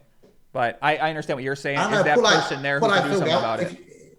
If you put like Phil Galfond in charge of PokerStars, I guess it would turn around. Yeah, you put someone who Maybe. understands things a little bit more, the community respects. Put like someone like that in charge. I guess they could put up a fight. Mm-hmm. But no one really knows who they're talking to, do they? Yeah, it's a tough part. Yeah. And I'm like PokerStars like biggest ever fan. You know, I mean, I remember like when we used to work with PokerStars, and like it was an honor to work with PokerStars, and Yeah, I agree. I would probably in my heart of hearts want PokerStars to do well. I mean, I think that's how we see World Series of Poker. I still see that as a great brand, and they give you an emotional feeling when you're a poker player that really make it special for you and make it something that you feel proud of and you feel proud to go play and you feel like it's an experience. So that's why when you see World Series of Poker maybe handle things certain way and certain ways with things, and that's where you just wish they maybe handled it a little bit differently, but at the same time they have their own business and they make their own decisions, so you can understand that too. But all you can do is advocate and sort of put your position out there as someone who has knowledge about how the industry works a little bit, and then maybe they get to make some decisions and change their minds a little bit. I don't know. I mean, someone should buy WSOP. In my opinion, it's still the brand's still. But I think it needs to be bought. Someone should buy that company. I mean, they're going to give like bracelets away, like a 15-day ones into the tournament and stuff like this. I mean, I don't know. I cringe. I mean, Sounds like I need to learn poker tournaments. This is the main. I heard a lot of people like over time, like some people have like looked at like that brand, and obviously it was at the Rio and things. But I think I don't know. I mean, they're gonna give like bracelets away. Guy can have like 30 bullets in some of the tournaments. I don't know. But, I mean, the World Series for me was always about moneymaker. You know, the bluff he did against Sammy Farhar. He was an accountant and was able to retire, and that was the dream. I don't know what the World Series are doing now. The stuff that they're doing. Yeah. Let's give a couple shout outs in here. Rob, you got anybody you want to give a shout out to?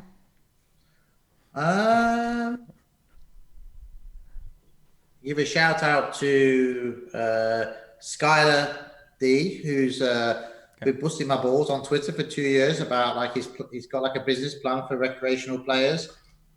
He messaged me about 2 or 3 years ago and wanted me to ask Party to do like 10,000 guaranteed tournaments for $1 and etc. And at the time, Party had like 100 players at $1. It was kind of impossible. And he messaged me last night, and I said to him, "Okay, send me the updated plan then." And I believe he spent like 6 hours working all through the night on the plan for recreational players, and he sent it to Ellen today. So I'd like to give him a big shout out because clearly the guy's passionate. Wasn't quite the right time for his suggestions that he sent like 2 or 3 years ago to me, but maybe we can look at them now, and maybe if I like some of them, or maybe I can pass them on to Party, and maybe Party can do some stuff with them. So I think shout out for him for putting some work in. Yeah, shout out to Skylar. It's pretty great work. I mean, Send me a message, Skylar. I'd love to chat with you. Okay, so we got to give it like you wanted to give like a seat away on your show to one of the guys that retweeted the link. So I want you to give me I want to do it at random. Okay. So I want you to pick 3 letters, and it's got to be in their Twitter handle. Just pick 3 random letters. A, B, C. Okay, so the 1K competition is closed now. Okay. And I'm going to check who's got ABC in their Twitter handle, and then I'm going to pick a random one of those guys. And we'll put the guy into the. It's got to be in their handle, yeah. Okay. Because they can't. And we'll pick. We'll pick somebody at.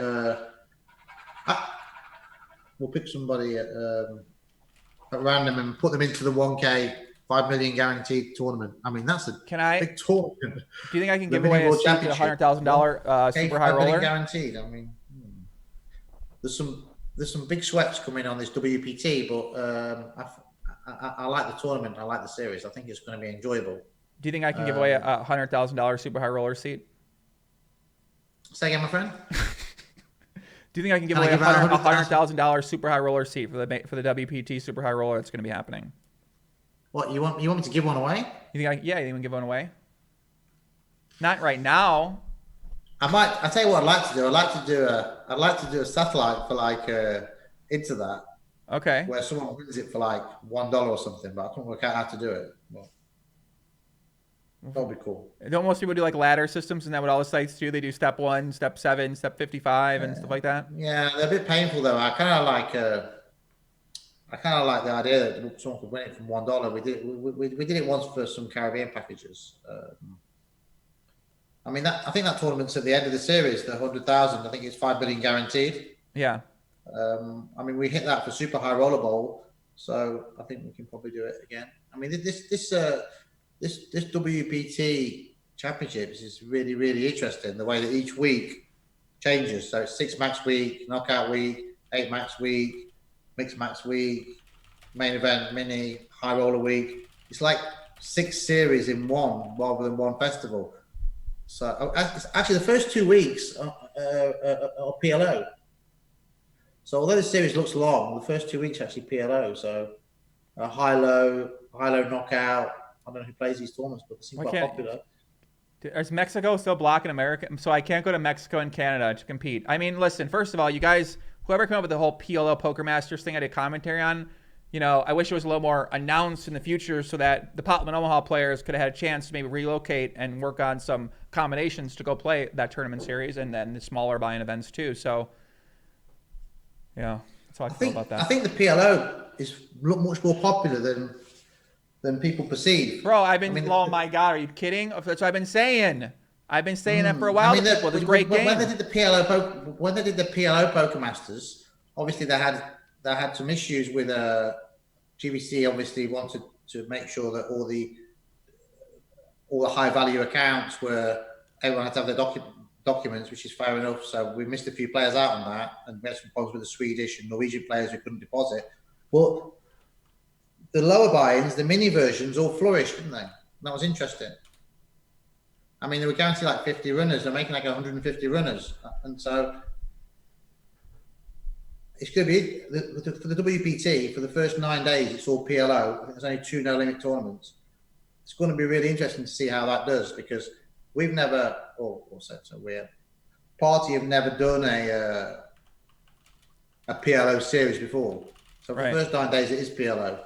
And we're going to find out how popular PLO is. Yes, we will. But I have a sneaky feeling that it's more popular than people think. I mean, those PLO Masters, they seem to do like really well. I was like really impressed by those. Yeah, I don't think anyone's really tried to put on any big PLO tournaments before. I wish you could play on the side, because you'd probably play these, wouldn't you? Yeah, I've definitely played them. You know, I wish you could. I wish so many of my American friends could play on the side. You know, it's annoying, but that's what it is. We got any more questions for Rob out there, guys? Why no PLO giveaway? Listen, maybe we do some PLO giveaway for the great game. Maybe I'll do it on some of my other YouTube content. I'll talk to Rob about it. Maybe let's me give some stuff away. These great series coming up. So what do you think about the partnership with WPT, World Poker Tour? Are you excited about that? Yeah, I like it. I mean, it's quite it's quite a history between PartyPoker and WPT. WPT used to be owned by PartyPoker. PartyPoker sold them when PartyPoker was owned by BWin. Mm-hmm. GVC came along and bought PartyPoker. PartyPoker then did a partnership with WPT. So it's kind of come full circle.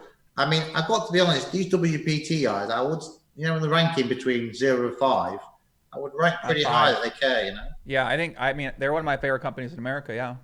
Yeah, actually, they're very passionate and they care, but they always seem to have a tough competitor. So in the States, they have WSOP, and in Europe, they had EPT, PokerStars. Right. So they've always been a little bit of a bridesmaid and not managed to break through. And I think sometimes they're so nice, and the other companies are a little bit more ruthless, that they do finish in second place. But yeah, I would definitely say that WPT as a brand and the guys that are there, they would sit around the table and discuss what's good for poker before what's good for themselves. I think so. Obviously, you've got Mike Sexton, who used to be the main ambassador. Obviously, he's with Party. He was Party WPT Party. Swapped his hat 3 times. But I would say they're good people that you can work with, definitely, for the good of poker. But obviously, it's difficult when they do compete. I mean, they do compete with some big brands out there. But yeah, they're nice people. You've got Hamant's there. You've got Adam Pliska there. The guys are keen. I mean, their video teams are keen.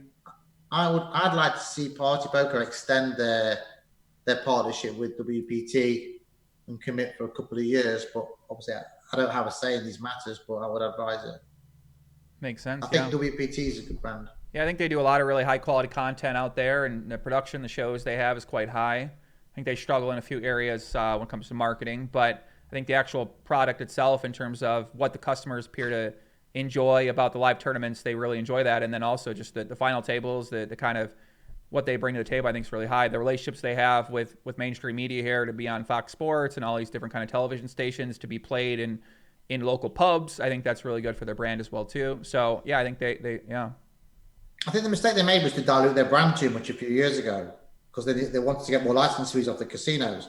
I think when they partnered with Party, I think what Party said was, okay, let's just do 3 or 4 stops and make it more big.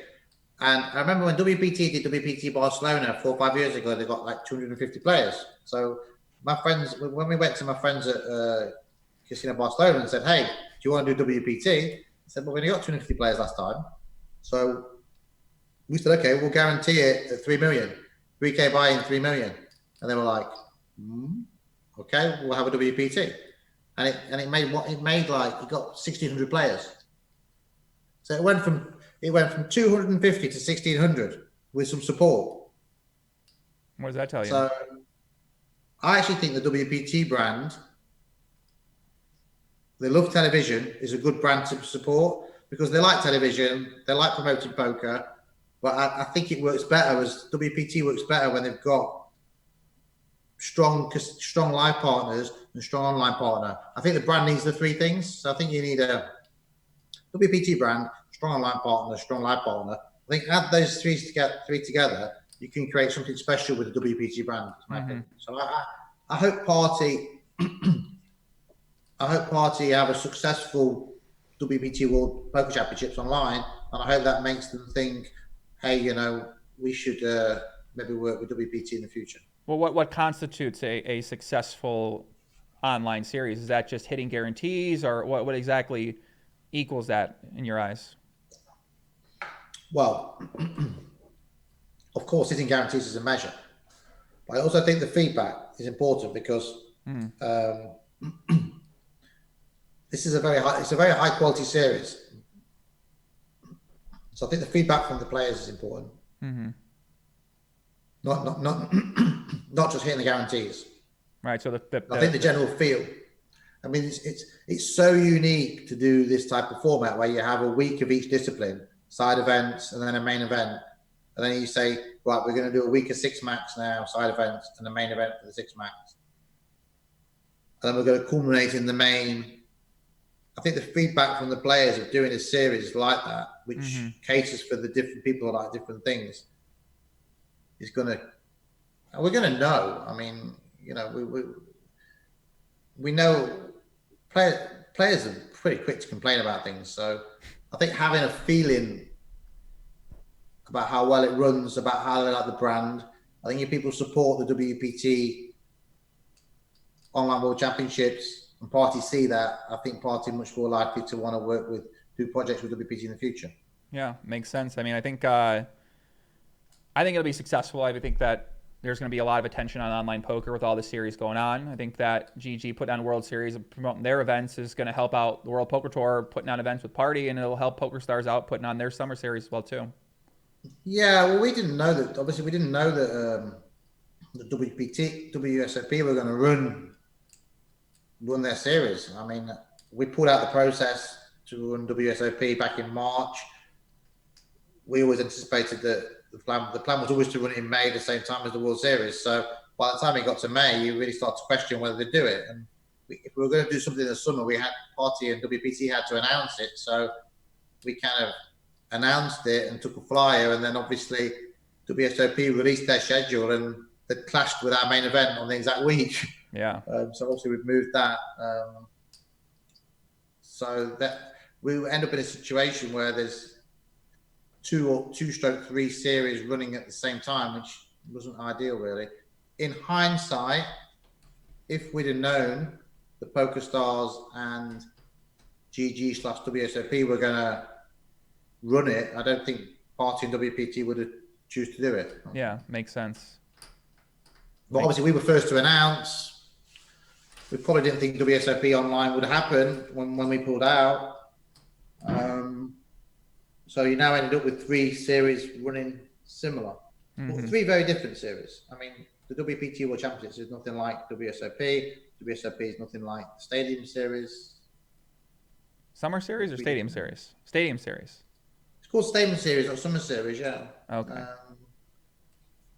So you end up with like what people call they used to call the big 2, Party and Stars. Now I think people are saying there's a big 3 now with GG. Yeah.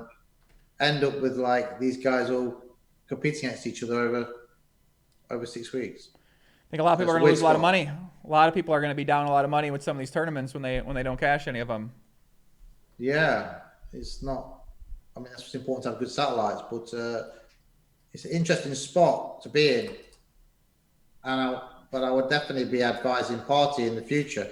The Party's in a tough spot. You know, Party pull out of WSOP online in March. Players are saying, come on, do something over summer. They're saying it to me. They're saying it to Tom, the MD. Party and WPT talk, start to do something over summer. And then next thing you know, slam dunk, WSOP go right over the top of it and Pokerstars go right over the top of it. So Party and WPT are in a bit of an awkward spot. They came out, announced they'd do something for the players. And now they've got 2 big series over the top of them. I think that's what happens sometimes when you just that, you know, when you try and do the right things, give people announce in advance, then people go over the top of you. You know, I guess Stars have had it happen to them over the years. So yeah, I don't think the guys at Party WPT are down about the fact that Stars and GG WSOP are doing something. I just think they're focused on their jobs. I think they're okay. But definitely, I don't think it's a good situation. Good. And what would a good situation be? I actually reached out many times to WSOP, said, let's not make, if we ever do an event and we both do an event, let's not clash the main event at the same time as each other. And they just released their schedule and put it right on top of the WPT one. So we moved it. Listen, if I want to be rude, I mean, not even like a week away. Yeah, but, pretty crazy. But as I said, strongly advise parties to stay out of the way of this competitive situation between these sites, and just do its own thing, and be a nice company and look after the players. And don't get involved in this tit for tat type of stuff. That's my advice. We'll see how it goes, right?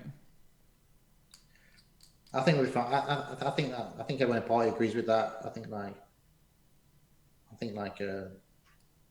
everyone agrees with the strategy. So yeah. Yeah. Okay, mate.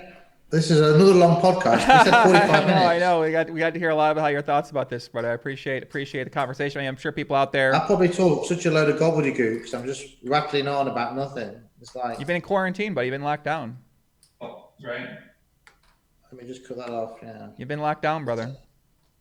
Yeah, I've hardly been out of the house. My dad's not been very well, so obviously he's getting a bit old. He's 83 now. He's not playing poker. He's been stuck in the house. My dad lives across there. When you come to America, you come to my house and introduce to my family. So when you come to the USA, I've got baby, and Alex is pregnant as well with a baby boy. So the whole family is in the complex and hardly been out of the house. So yeah, it's not been easy. I know it's been driving you mad, hasn't it, this quarantine? Yeah, a little bit. I mean, it's kind of Vegas has opened up a little bit more, so I've been venturing out with a mask a little bit more. But yeah, it wasn't fun for the first couple months when you're just really locked down and you're around the person that you're living with all the time, and that can drive you a little bit nuts, and you're unsure how the world's going to work, and you get a lot of anxiety about that. So yeah, I don't think it's definitely good though, being able to play like online poker, play a few tournaments. Yeah, it's been definitely. If we weren't in lockdown, I wouldn't have been playing a few tournaments recently, and I've enjoyed that. Obviously, it helps when you hit the 3 final tables.